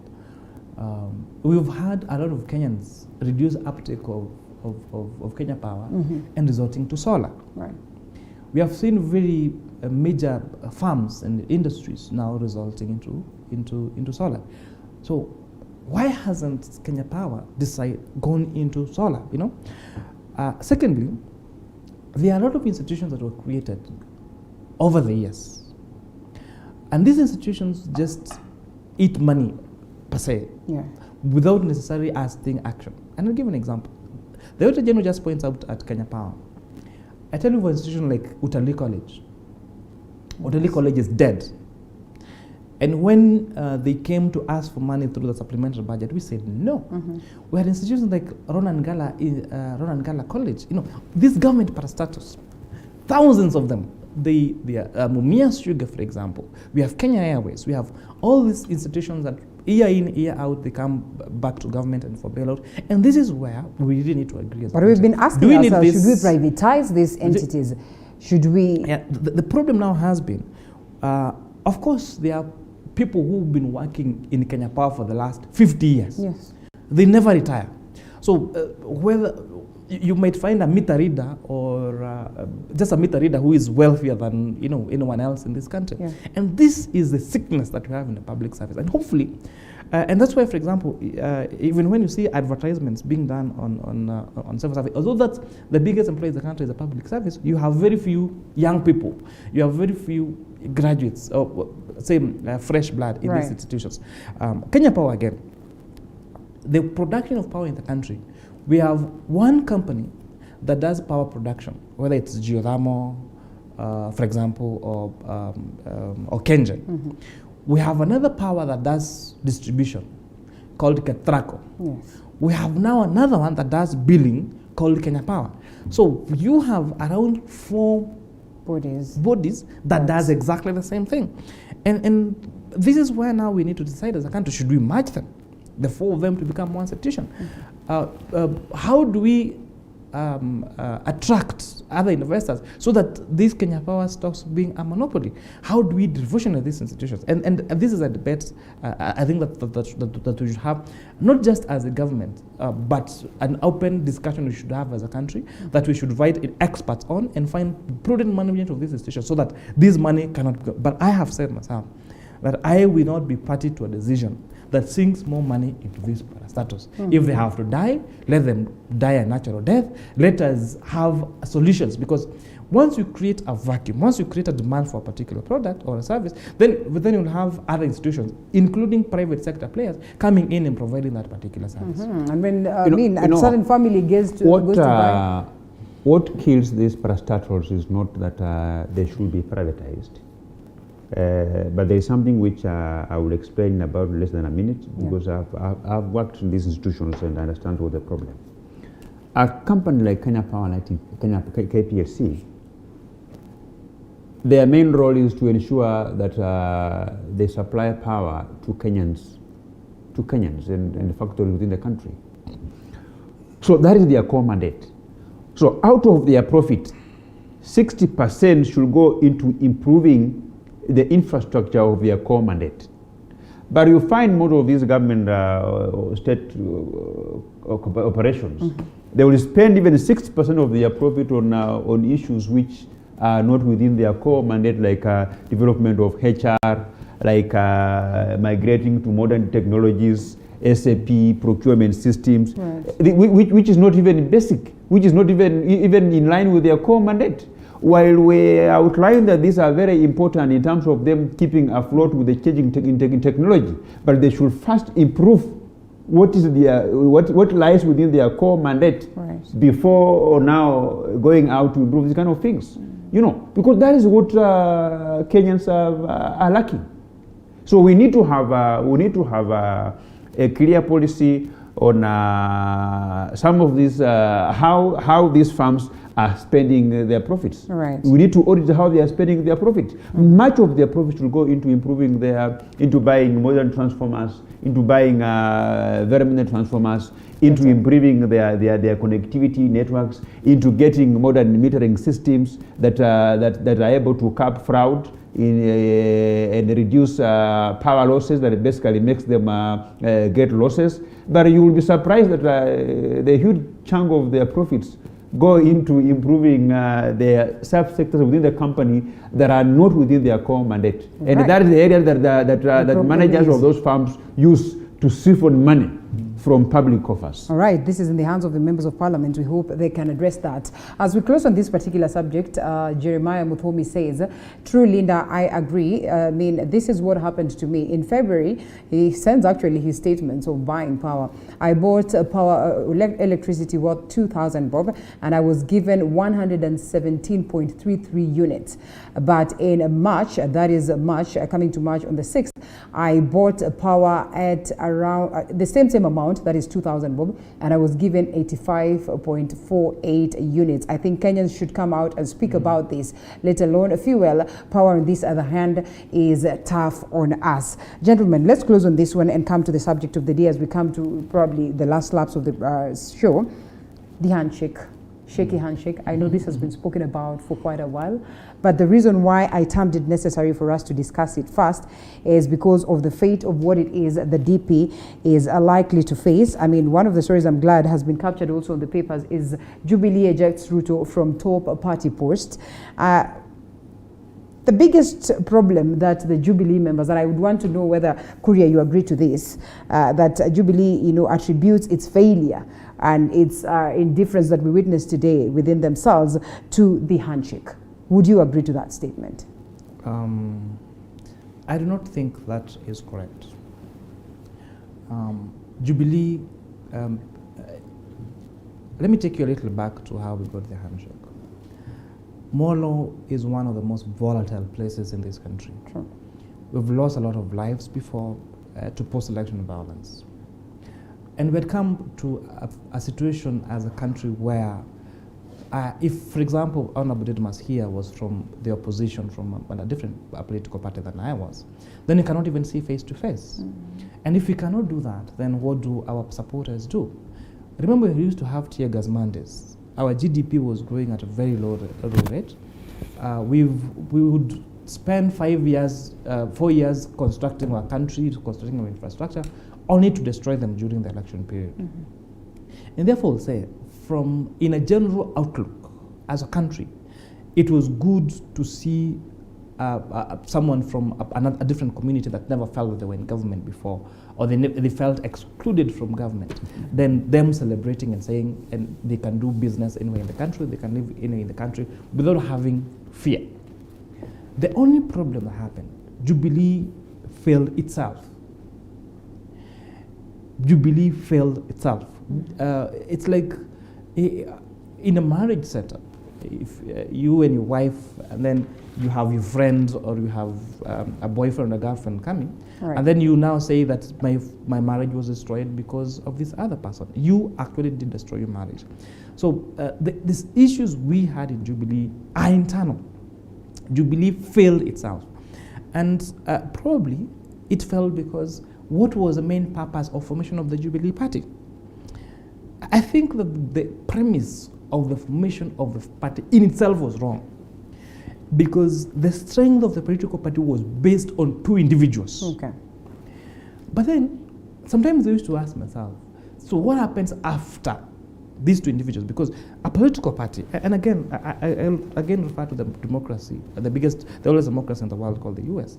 The Republican and Democratic Party, the Democratic Party have existed for hundreds of years through different presidential candidates, through different elected leaders, but these parties have existed. So the reason for the formation of Jubilee Party in itself was not sustaining, because it was based on individuals. It was not based on ideologies. It is us who naively bought that narrative, and I say including myself, Right. that I thought Jubilee is about digital versus analog. It was all that. But really, Jubilee Party was based on two individuals. And so when these two individuals disagreed, for whatever reason, I do not know why they disagreed, then the party was absolutely bound to fail. Okay. So the reason why Jubilee Party may be seen as failing as a political party is not because of an outsider. It is because of our own internal angles, and we should stop pointing fingers at someone on the outside. The problem is right there in our bedroom. Back to the papers yesterday, power behind the deep state. Do you suppose there's a hand, apart from the fact that this is this was a party that was formed on basis of interest of two individuals? Could there be someone else that is more powerful, that is stifling the the Jubilee, sorry? Or do you also agree that it is about Right Honorable Raila Odinga, the handshake, the coming in of this gentleman?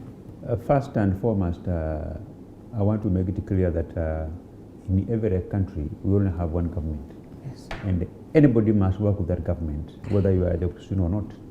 And that you can still engage in a handshake type by still maintaining your status as a leader of opposition and continue to put the government on toes.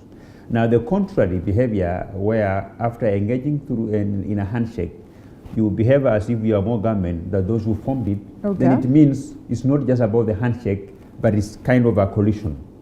When you see members of the opposition being given positions in very critical government committees, pro-government committees like finance, like JLAC, then you should know that it's not just about the handshake, but it's some kind of a coalition. And when that happens, then it means that the former opposition party kind of loses their identity as the leader of opposition, and they stop from putting the government of the day. I mean, for the very same reason, then one would argue that the people who form the government, like you rightfully put it, equally tend to feel like they are less of the government, and so they are opting to point fingers at an individual who probably does not deserve to be pointed fingers at. Yeah, but basically what I'm saying is that in that aspect, failure by the opposition party to play their opposition politics properly, and by putting the government on toes, then it makes the handshake as the tragedy that befell this country. Okay. You can just try to flash back that if the Raila Odinga of yesterday was Raila Odinga of today, with this kind of fuel rises, with the kind of Kemsa scandal, Raila could have demanded that some people leave government. The government could have sacked them. So we need Raila Odinga. But they have asked this question: Why should it always be Right Honorable Raila Odinga? I mean, don't we have able people who can address the same? No, it's Raila because Raila is the guy who came second after Uhuru Kenyatta, and the person who gets second after the person who wins election is a de facto leader of opposition. Raila is not cast in stone. It is not cast in stone. And you know, I remember when we were campaigning against Raila Odinga, one of the things that we kept saying is, Raila Odinga, you are used to speaking these policies in funerals. You know, if I remember President Uhuru will say, huyo mganga ijapokuwa kuongea kwa mazishi, ni nini ingine ametusaidia. And so Raila Odinga was running every time to be in government. And definitely when he saw a chance to have the ODM members. He took advantage of that. Honorable Gladys Wanga as a chairperson of Finance Committee, Honorable Tendi Amolo as a vice chairperson of the Jailer Committee, he jumped in because, in fact, the reason why he was running all along was to be in government. So when he saw a chance to be somehow part of government, he ran into it. And then, secondly, as rightfully put, we used to accuse him of, you're just complaining. No, what are you doing about it? And now, when he tries now to do something about it, then we blame him. So this is a role that should not really be, and that is the politics that we should desist from. We should have politics of ideologies, not based on individuals. So it should be an opposition leader who is calling on, who takes up that position of leader of opposition, not necessarily the individual called Raila Odinga, because these people will not be there forever. The Raila Odingas of today, the Uhuru Kenyatta's of today, the William Ruto's of today will not be there forever. So we need to have to not put them into. I think that's a role that us should take, including myself. I should probably now tomorrow say, now I'm the official leader of opposition, and take that up and marshal people. And if I believe I have the charisma, and do that. So it's really unfair to blame Raila Odinga on this, because it can be anybody, including myself. Plus, I mean, like I said, it is not cast in stone that the opposition leader should always speak, negative, or should always be on the opposite direction. In most cases, we've seen them also coming. Though sometimes we say, as a people, when you see them coming together, you start getting worried. No, the role of an opposition leader is to counter the government. Is to look at every government initiative and identify areas of improvement. It's as good as oversight. It's as good as oversight. But the parliamentarians are not doing that well. So why would you blame right on? No, but you see, the leader of opposition is usually you have the opposing numbers. Because you are the leader of a second largest party in the National Assembly. But has he not done that? Has he not done that? You begin from an advantage. Okay. As opposed to us individually, like today when I'm going to oppose the aviation bill on Thursday, I'm beginning from an individual point of view. But when the leader of opposition opposes a particular bill, he begins from an advantage point of view because you already have members of parliament from your party. So you have a head start. So when you speak, the country listens much more better than when I did myself. Right Honorable Raila Odinga is not doing that. On several occasions he said, well, maybe on this other side I would have questioned even when it wasn't necessary to question. And right now I am here, I'm trying to offer solutions as opposed to just questioning. And good enough, my suggestions are being listened to at this particular time. So where is the problem with that? I sit in National Assembly nearly every time we are having a session, and I see you have broken away from the norm. The norm has always been when the government brings a bill, the leader of majority moves, and then the government chief whip seconds. But this time around, things are different. The leader of a majority moves, the leader of minority seconds. Moves. So they are just seconding everything. Just to weigh in, Linda. One, it was a very genius move by Uhuru. The president now, if you want to lead as a president, you like to lead with very minimum, if any, opposition, which is what he was able to achieve through the handshake. Raila Odinga, on the other hand, now that we're discussing individuals, I think I would use the word he entangled himself. So what I mean by entangled himself, then is he really in opposition or is he in government? It's a debatable. It's a debate, because on one hand, yes, he's not a member of parliament, he's not in the executive, but on the other hand, his political party has leadership positions in parliament. So if he is a man of principle, then it becomes difficult, one, to oppose a stand that he is sort of a member of, but also, on the other hand, to agree on everything. So I think it's an entanglement that I don't know how he's going to get out of that. Because it's very difficult to convince many people that he's not in government, because there are positions in parliament that my chair, my finance committee is Honorable Gladys Wanga, and I see the Honorable Raila Odinga with Gladys Wanga on all political rallies. So in many ways or not, he is in government, and yet he's not. So it's a very complicated, complicated balance. I don't know how he's going to get over that. But Kenya got a temporary reprieve when Baba was sick. And when Baba complained that I always well in the handshake, you saw how articulate Junaid Mohammed was on the on the floor of the House. So when Junaid speaks, you know that Baba has spoken. When he was opposing the division of revenue bill until the government sends money to CDF, he was able to point out inefficiencies in Uhuru Kenyatta's government. Okay. So I think they are doing well. They still are opposition. Now they are beginning to do well. I think now the National Assembly is functioning. That is after there is a problem. When there is a problem with the handshake. And attribute that to Baba being sick.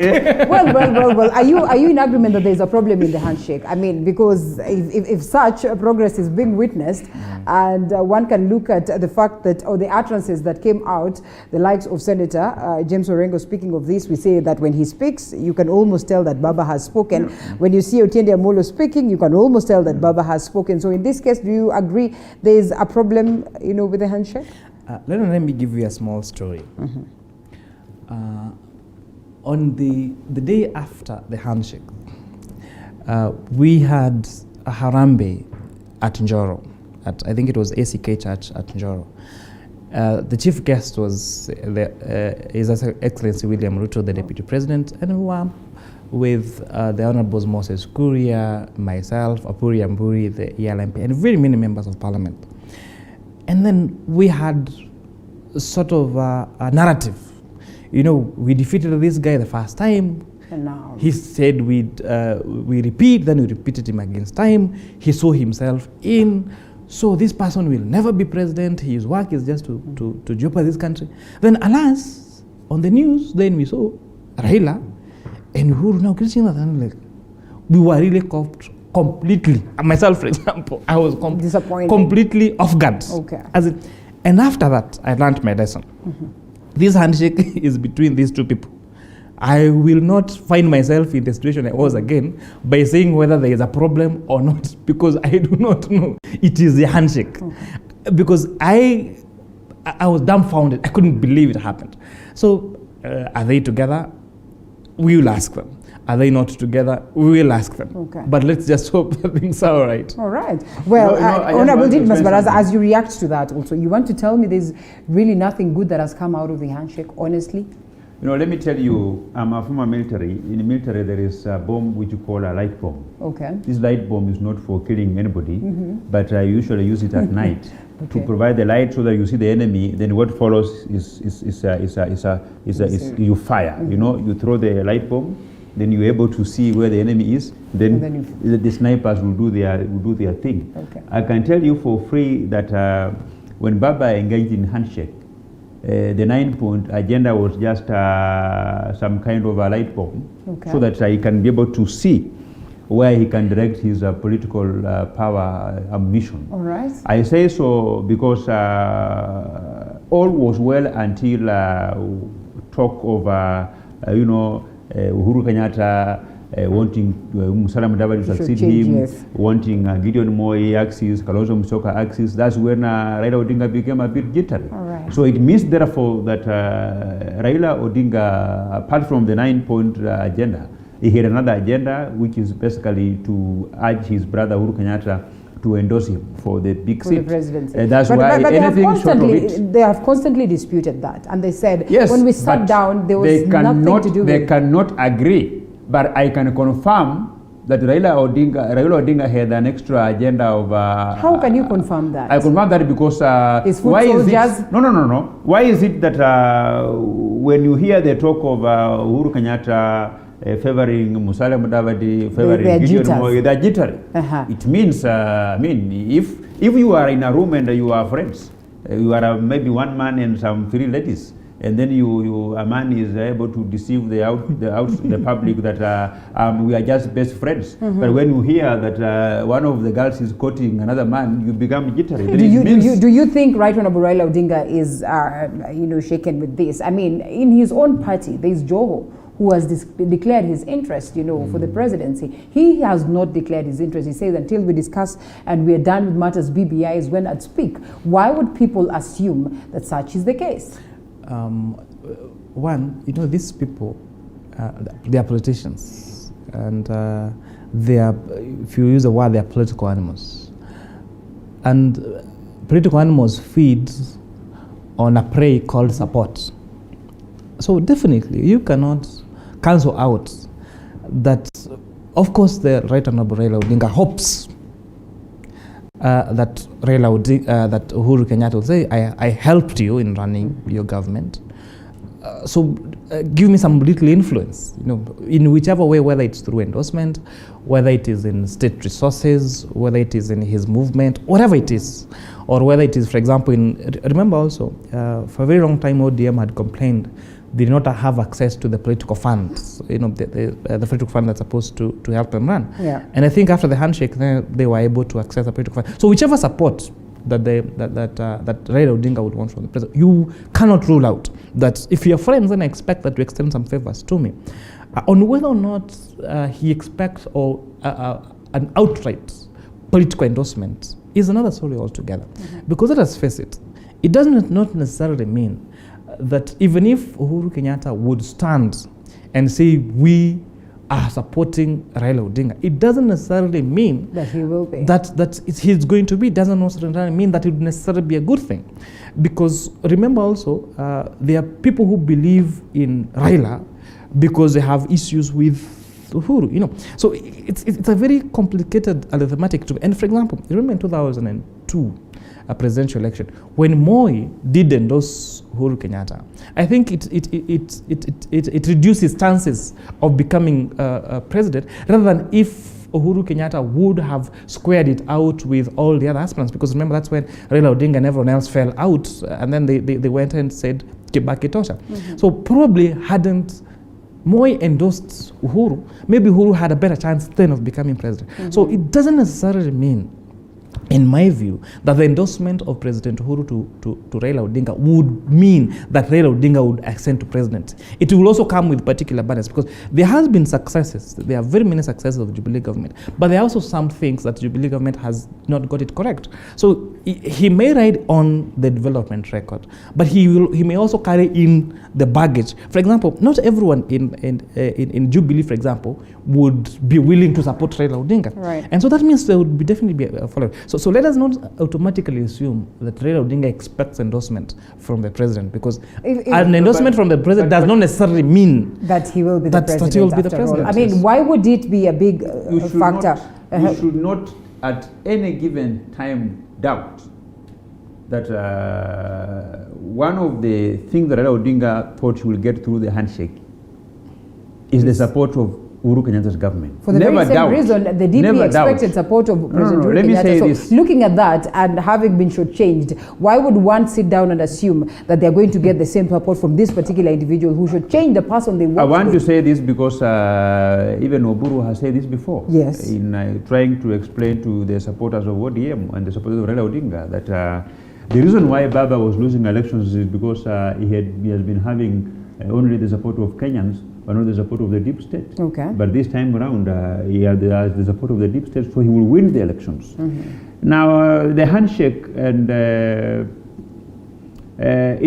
fact that the relationship between Uhuru Kenyatta and his deputy seem to deteriorate day after day, that is enough reason as to why Raila should not expect Uhuru to endorse him. Yeah. Because the handshake is barely a few months old. But the relationship of Uhuru Kenyatta and his deputy dates way back when they were together in Kanu. So if you can betray your long-term friend, I mean, you can do so in a blink of an eye to somebody who has just been your friend, who has been your enemy for very many years and just a friend a few months ago. And that's so you should go out and revise his manifesto. That's the only savior that will rally Kenya to support him. So if he relies on Uhuru Kenyatta, he will be in for a good shock. And that's why I tend to believe that Raila Odinga is not as naive. That's the point. To imagine that this handshake is about him supporting. Because remember, it's not just William Ruto that has faced, what you're saying now. I think, remember in 2013, when it was eminent that an ICC suspect will not arise to the level of president and deputy president respectively, there were discussions that it was agreed that Musalia Mudavadi would be the candidate and he would be supported by both William Ruto and Uhuru Kenyatta. There has been a conversation that in 2002, before they went to, and remember this discussion also came up during Nyachaya's funeral, may he rest in peace, that when they were leaving the boardroom, going to Uhuru Park, the decision was that Simon Nyachaya would be the coalition's flag bearer, only for Raila Odinga to get to the podium and say, Kibaki tosha. Yeah. So, considering that Raila has seen it all and he has been there, and remember even when he broke his party from, I think, NDP and joined government, he was hoping that he would be the free pan candidate for Moi. It never got to be. So I do not think that Raila Odinga is that naive, having been in all these years into politics, to expect that it's just going to be an endorsement. And I don't think that anyone should be, because politics is about interest. Right. And I usually say a day in politics is too long. And if you think, and if anyone ever doubted that, is that Raila Odinga is friends with Uhuru Kenyatta, and they call each other brother and older brother respectively, and probably William Ruto is not more or less saying eye to eye with the president. It's about interest, is about agreement, is about negotiation, it's about agreeing to work together. And if you agree to work together, then you can also agree not to work together. Yeah. So I do not think that Raila Odinga, having been in active politics for so long, would be that naive to expect just an endorsement from whether it's the deep state or from Uhuru Kenyatta or from anyone else. Well, was the DP, that is Dr. William Ruto, naive enough to probably expect that he would get this endorsement? We'll get to discuss that after this short break. Almost winding up in 20...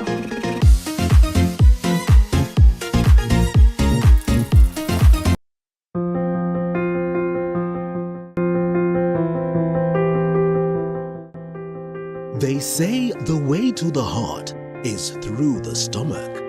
This month of love, Throwdown shares with you those amazing food ideas for that candlelit dinner and picnic date.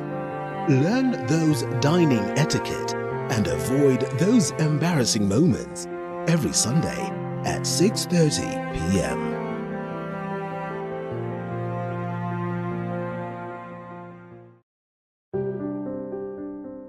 What's the perfect way to kickstart your day in the morning? Well, apart from having a healthy breakfast, the Morning Cafe is all you need. We will inform you on what's happening on the roads, dive deeper into the newspapers, alongside heated political debates. What I have to fight the order. Yes. Order. Did you know that your greatest wealth is health? Then we start eating right, and that's what I do in my clinic. With some good Friday vibes.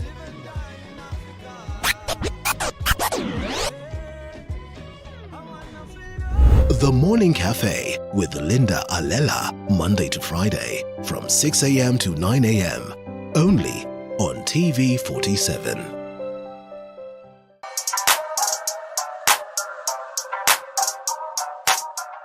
On the grind, we bring you different entrepreneurs who give the story of their businesses with love and passion. I'm a musician forever. This is something that is inborn. It excites me each day. It's a field that has always excited me. Because when you show love to your business, it will show love to you. The most rewarding bit of being a photographer is seeing a bride able to see her images of her wedding and evoke emotion in her and just relive the moment once again. Get to hear these stories and so much more every Monday at 7:30 p.m. On Coffee with Movie, we bring you great testimonies from amazing personalities. So wa kwanza alikaa ndani ilikuwa intense cause alikuwa alikuwa atafuta place atawaka akifanya thesis zake. Stories that will inspire and encourage you. Hiyo kitu ilisha also ni clap. Sheila told us this is what we've been looking for. And some that will even make you laugh out loud. You have chapa kawa ya kutuliza temperature kabla ya hiyo story. Na wewe hukuleta mandazi bro. Mbona ingeandikwa coffee and mandazi Aya! Make sure you catch the episodes of Coffee with Movie every Sunday at 8 p.m.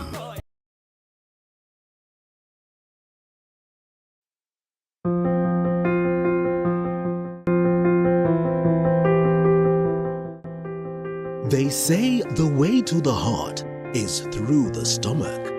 This month of love, Throwdown shares with you those amazing food ideas for that candlelit dinner and picnic date. Learn those dining etiquette and avoid those embarrassing moments every Sunday at 6:30 p.m.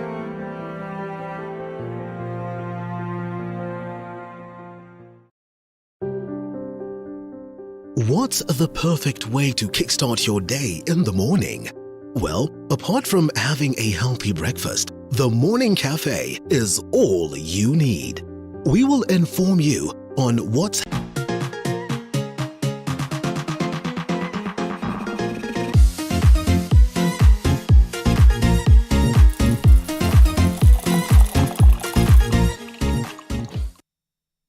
All right, welcome back to the broadcast, and the conversation is on our social media platforms. Good to hear from you. Thank you for the feedback we get to sample as we proceed. The hashtag Morning Cafe at Linda_Lela at TV47KE, the SMS short code 22047 running down on your screen. Let's get to hear what you have to say about the subject of the day. We are on the handshake and what it has done so far. 3 years down, has it created more enmity and more intolerance in comparison to what it was expected to do in terms of getting us that level of peace and tranquility? Many would argue that yes, we have experienced the peace, but others argue otherwise. Still with me on the, to expound some more on this, Molo Member of Parliament, Honorable Kimani Kuria, and Didmus Baraza, who was the Member of Parliament, Kimilili. Good to have you again, gentlemen, as we get to the last laps of the broadcast. And we left it at that point where, it would have been absurd for Baba to imagine that President Uhuru Kenyatta would have his interests at heart or expect anything in terms of endorsement. And we have talked about the politics of endorsement. Coming to you, Honorable Didmus Baraza, do you suppose the DP was, in a way, naive or foolish enough to imagine that the president would be endorsing him for kumi? Kumi yangu, kumi ya ndugu yangu. Jubilee tano tena. The conversation is here today. And you have seen the procedures, what this conversation has taken in terms of a direction. The DP's fate is in Jubilee lies with Uhuru after shocking NMC order. From the NMC, we expect it to go to NEC. I think, let me speak like a political analyst, not as the ally of the DP. I think the reason as to why the Deputy President defied the order of his boss of not moving across the country from what was perceived to be early campaigns is largely because of the signs that his boss showed him that he may not support him at all. So he decided to endear himself to Kenyans so that the Kenyans can make a decision. His only savior then became Kenyans. That's why he's moving across the country, something that he still even do up to today. When it comes to what we are told that they have expelled him from his position of the deputy party leader, I think the Jubilee's constitution, unless if it's changed, it says the deputy president will automatically be the deputy party leader. So the fact that that William Samoei Ruto is the deputy president of the Republic of Kenya and he deputizes Uhuru Muigai Kenyatta, then it's difficult to dethrone him from the position of the deputy party leader. Nonetheless, these people led by Raphael Tuju, they seem hell-bent to engage, to rep the Jubilee Party's constitution. I would not be surprised if the president calls for a national executive committee meeting to ratify the illegality that NMC has done. You remember they began by reconstituting NMC, where they dropped the likes of Eden Duale, likes of Kipchumba Murkomen, who are members of NMC, so that they bring people who are pro their decision, who are out to rubber stamp the decision, not to question the decision. So I will not be surprised. But all these things are wrapped together in one bag called succession politics. What happens when he ratifies this? Of course, constitutionally, is he allowed to? That is something that any tribunal would dismiss. Any court of law would dismiss. It is completely unconstitutional. What they should do is to first change the constitution of a Jubilee party by saying that for you to be appointed the deputy party leader, you need not necessarily be the deputy president. Unless that constitution is changed, the decision of NMC can be challenged in any court of law. And even if you have a judge who is a first year student of law, he will have serious grounds to dismiss or rather to stay such kind of a decision. It doesn't require a high caliber of a competent person in the grasp of law to know that this is completely illegal. It's just English. Right. Jubilee has sent their message of the kind of distaste that they have as of now in regards to the deputy president's operations and his allies. Of what importance would they take it to this level, knowing very well that this can be challenged in court and probably this would not sail through? Or just how much powers do they have constitutionally to get this to that level? First of all, remember when the Honorable Caleb Kositani was dethroned as the Deputy Secretary General. Yes. It happened and he was thrown out. So I would really not be surprised if this sails through. On whether or not... Kositani acknowledges, and he was supposed to be here today, sends his apologies. He acknowledges that, you know what, over and down, now I am free. I am no longer a Jubilee Party member. In as much as he was elected, as a Jubilee Party member, he says, you know what, I'll be channeling my funds to UDA. Is that not content of the Political Parties Act? And I think it's a question I wanted to throw to Didmas, but I'd love for you to equally weigh in on that. Yes, it is against, of course, the Political Parties Act to subscribe to ideologies of a different political party when you belong to a different political party. By terms of implementation, we've had a Manu Congress trying to de-whip, I think it was Honorable Otsotsi. Yes. We saw ODM try to do that to Honorable Aisha Jumwa and to others, and they failed. So in terms of its implementation of the Political Parties Act, and now the process that needs to be followed up in terms of you have to go to the tribunal, then after the tribunal, then someone can go to High Court, then after High Court can go all the way to the Supreme Court. Then in terms of the practicability of it is something that's highly questionable. So in the event that, for example, Jubilee, of course, on the question of whether it can, the answer is yes. And I've given an example. If they were able to de-whip and to remove the Honorable Kositani as the Deputy Secretary General, that means they can do it to any other neck position. On whether or not that would sail through the tribunal or the High Court, I think it's highly questionable. And I've given the examples that you've given before.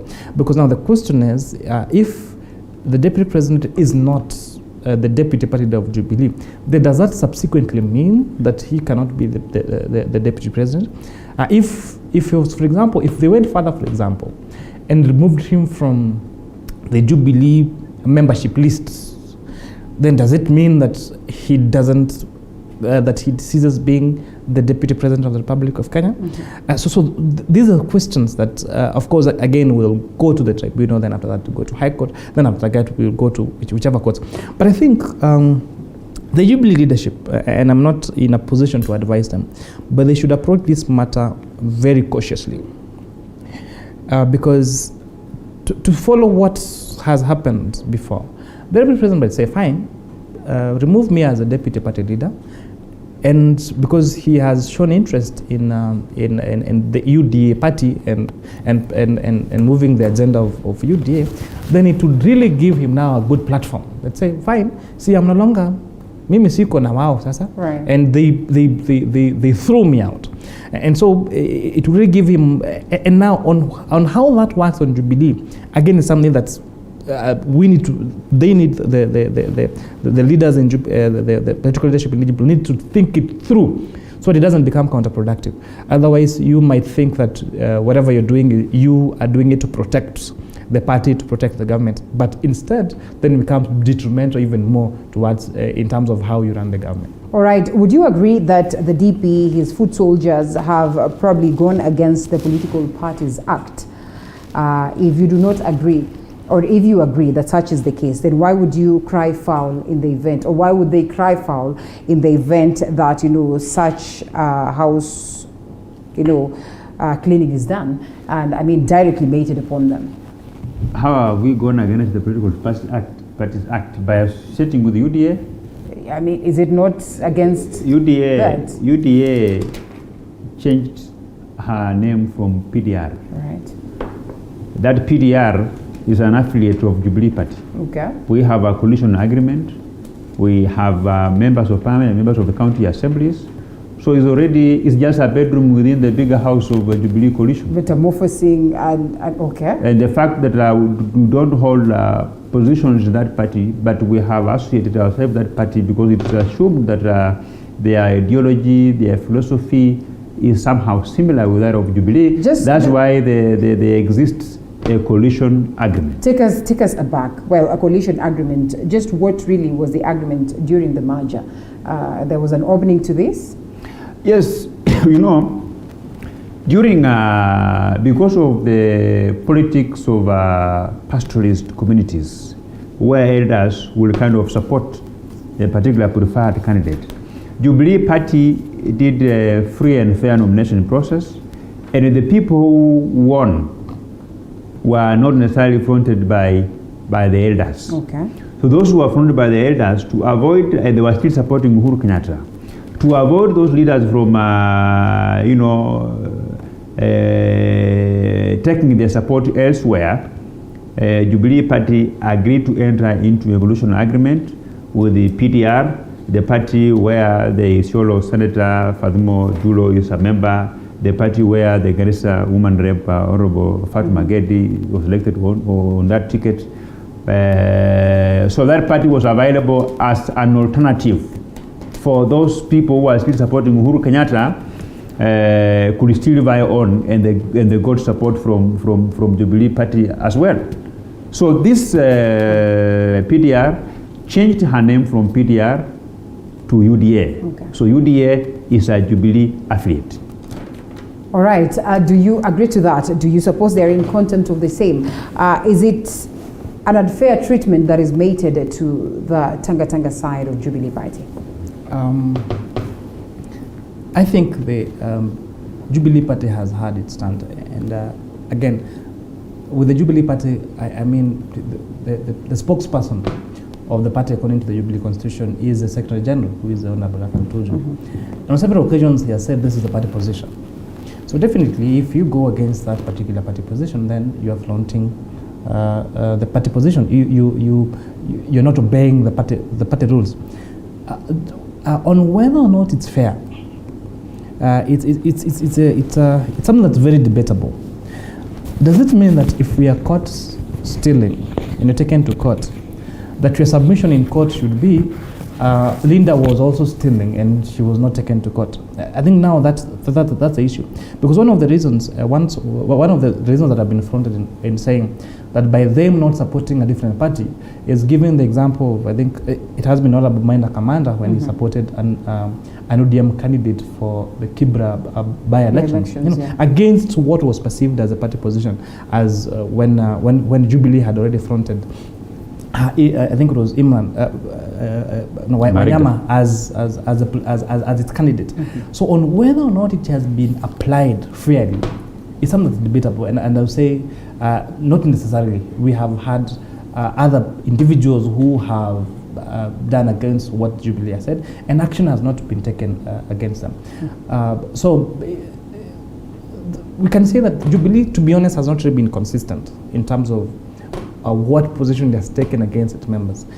And it's also because of these leadership wrangles, because we have seen communications. Remember when Caleb Kositani was Deputy Secretary General, we will see one letter by the Secretary General saying this, and another letter, on the Jubilee letter had contradicting that. So I think it's a process of cleaning up the house in order, and really, once now the house is in order, then we can know that this is the true party position, this is not the true party position. But for the last 2 years, we've had a party that has not really been living to its standard of what is the stance, and this is the stand we should follow. Does it defeat the purpose of having the handshake, speaking of getting a united Kenya? Sorry, pardon? Does it defeat the purpose that, the handshake speaks of uniting Kenya, yet on this other hand, within the people who are propagating for this, there's no unity? I think when we mean unity, many people have perceived, including the political class, that unity means agreeing on everything. And I totally disagree. It does not mean that if we are united, then we cannot agree. Then we should just have one party called Kenya, and then we all agree on everything. So unity does not mean that you cannot disagree on principle. The question is, how do you disagree? Can we meet other over a cup of tea and have a discussion, even when we are of different opposing views? Can we have people speaking in political events and not necessarily going physical on each other? That's the unity that we're talking about. If, for example, you remember, I think it was 2 weeks ago, the Honorable Amason Kingi, the governor, stood up against his party leader, Raila Odinga, and said, we disagree with you. But how was it done? Was it chaotic? Did people fight? Did people burn the streets? Did they barricade roads? Did anyone get killed? Did anyone get hurt? The answer is no. So the unity that we're talking about as a country, even when we disagree, let us do that modestly. We don't have to kill each other. We do not have to burn buildings. We do not have to disrupt the flow of traffic. We can disagree. Does Takataka disagree modestly, in your opinion, before he comes in? Most of the time not. And this is even across. We have also seen ODM, especially before the handshake, disagreeing not modest. And that's why they could barricade the roads and burn buildings and all that. So what I am saying and what we are advocating for, let us disagree, and when we do so modestly, we don't have to fight, we don't have to close the roads, we don't have to burn buildings. I just want to reiterate what Kimani has said here, and whatever I will say is largely to blame for squabbles within Jubilee. Raphael Tuju has two faces. We have Raphael Tuju, the politician, and Raphael Tuju, the Secretary General of Jubilee Party.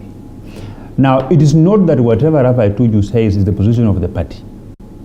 Is, according to me and from where I sit, he can only say that this is the position of the party if we had arrived at that position through consultative. For example, the outcome of the parliamentary group meeting, the outcome of a National Executive Council meeting. So he is the one to communicate what the parliamentary group meeting, what the party organs has deliberated on. But he cannot be exiting his bedroom, his home, addresses the media, and then you want to further and to other, that's a party position. A party position must be arrived at through consultative.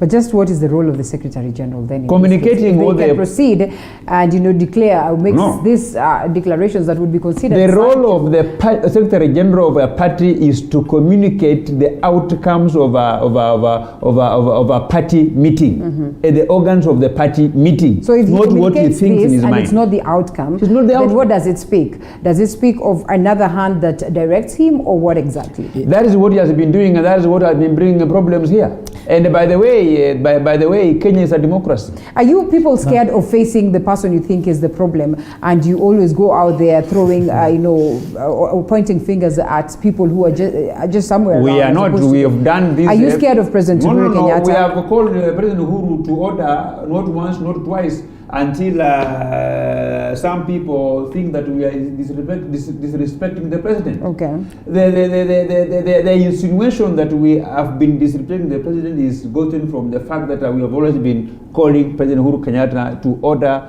on matters of the party, because President Uhuru Kenyatta and ourselves, we are believers in the democracy. 48 laws of power. No, we are believers in the democracy. The party has organs. Even if he's the party leader, he runs the party through the organs. And we are members of those organs. I'm a member of the parliamentary group meeting. I'm a member of the National Executive Committee of Jubilee Party. And therefore, I have an equal say in terms of views on what I think is best for the party. If the kitchen is too hot, step out. You have failed to step out. You have refused to step out completely. Do you suppose President Uhuru Kenyatta has not handled the party issues as amicably as would be expected? Sorry. I disagree. When the president felt, in his own wisdom, that there were fundamental issues that he had with either the deputy president or the people that were entrusted at the National Executive Council or at the leadership of the House. We dared him to crack the whip. You know, remember, a closer political divide is all, even now my colleagues here said, now President put Jubilee in order. People were saying there is a hand behind Raphael Tuju. And that hand is definitely the party leader. So the party felt, I need to put my house in order. So how did he put his house in order? Is by taking out people he felt were in disagreement with him and with the party position. And that is what now has happened. So I should not expect anyone to cry foul, especially after they dared the president and say, put your house in order, do what you need to do. Now after now this, and I think we should agree, these parties have their owners. And I have said that. We have not come there as a country where we have that democracy as a party. And that's why election after election, we have different political parties. And then let's give an example. Who owns Amani Congress? Everyone knows it's Musalia Mudavadi.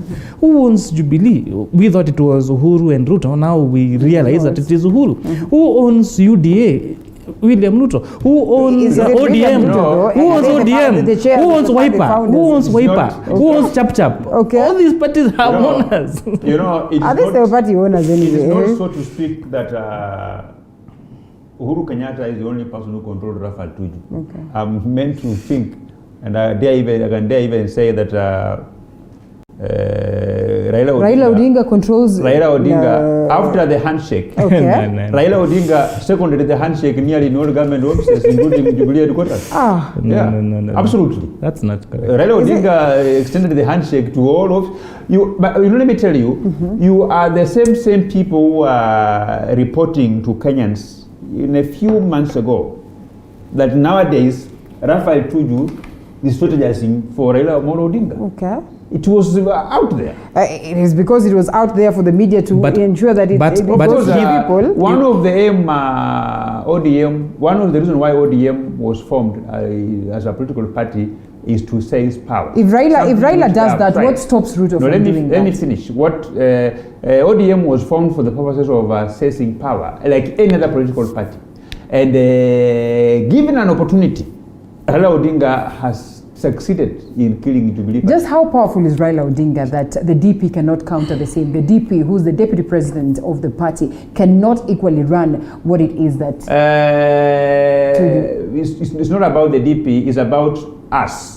You know, the DP doesn't work alone. Okay. He has a team, including myself. Why is it not about the DP, but it's about Raila? If you want to dismantle Raila Odinga, we do it in a few weeks. But the reason why what stops you from doing that if he's a thorn in the flesh? We have been unable because he has been protected by Uhuru Kenyatta. I know Uhuru Kenyatta is our party leader. So when the axe is just about to fall, we look at our party leader. Then because of the party leader, Raila Odinga. What makes you think you will counter Right Honorable Raila Odinga then in 2022?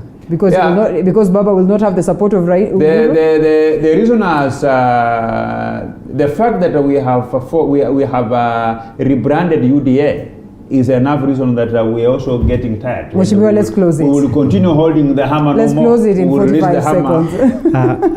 I think we are all afraid to speak as it is, and the truth is, Jubilee is Uhuru Kenyatta and Uhuru Kenyatta is Jubilee. And that's why in his wisdom he has removed people that he thought were not protecting his interests. And that's why, like for example, the deputy president in his wisdom have now very smartly picked a political party that has an alliance with the Jubilee and rebranded it to UDA, and now is running on a UDA ticket. In the overall now, we have now everyone now has a political party. It takes back to the discussion. I really wish for that time as a country when we have political parties that are not necessarily owned by individuals. And that is a sad state of affairs. That Jubilee is now being owned by Uhuru Kenyatta. UDA will be owned by William Ruto.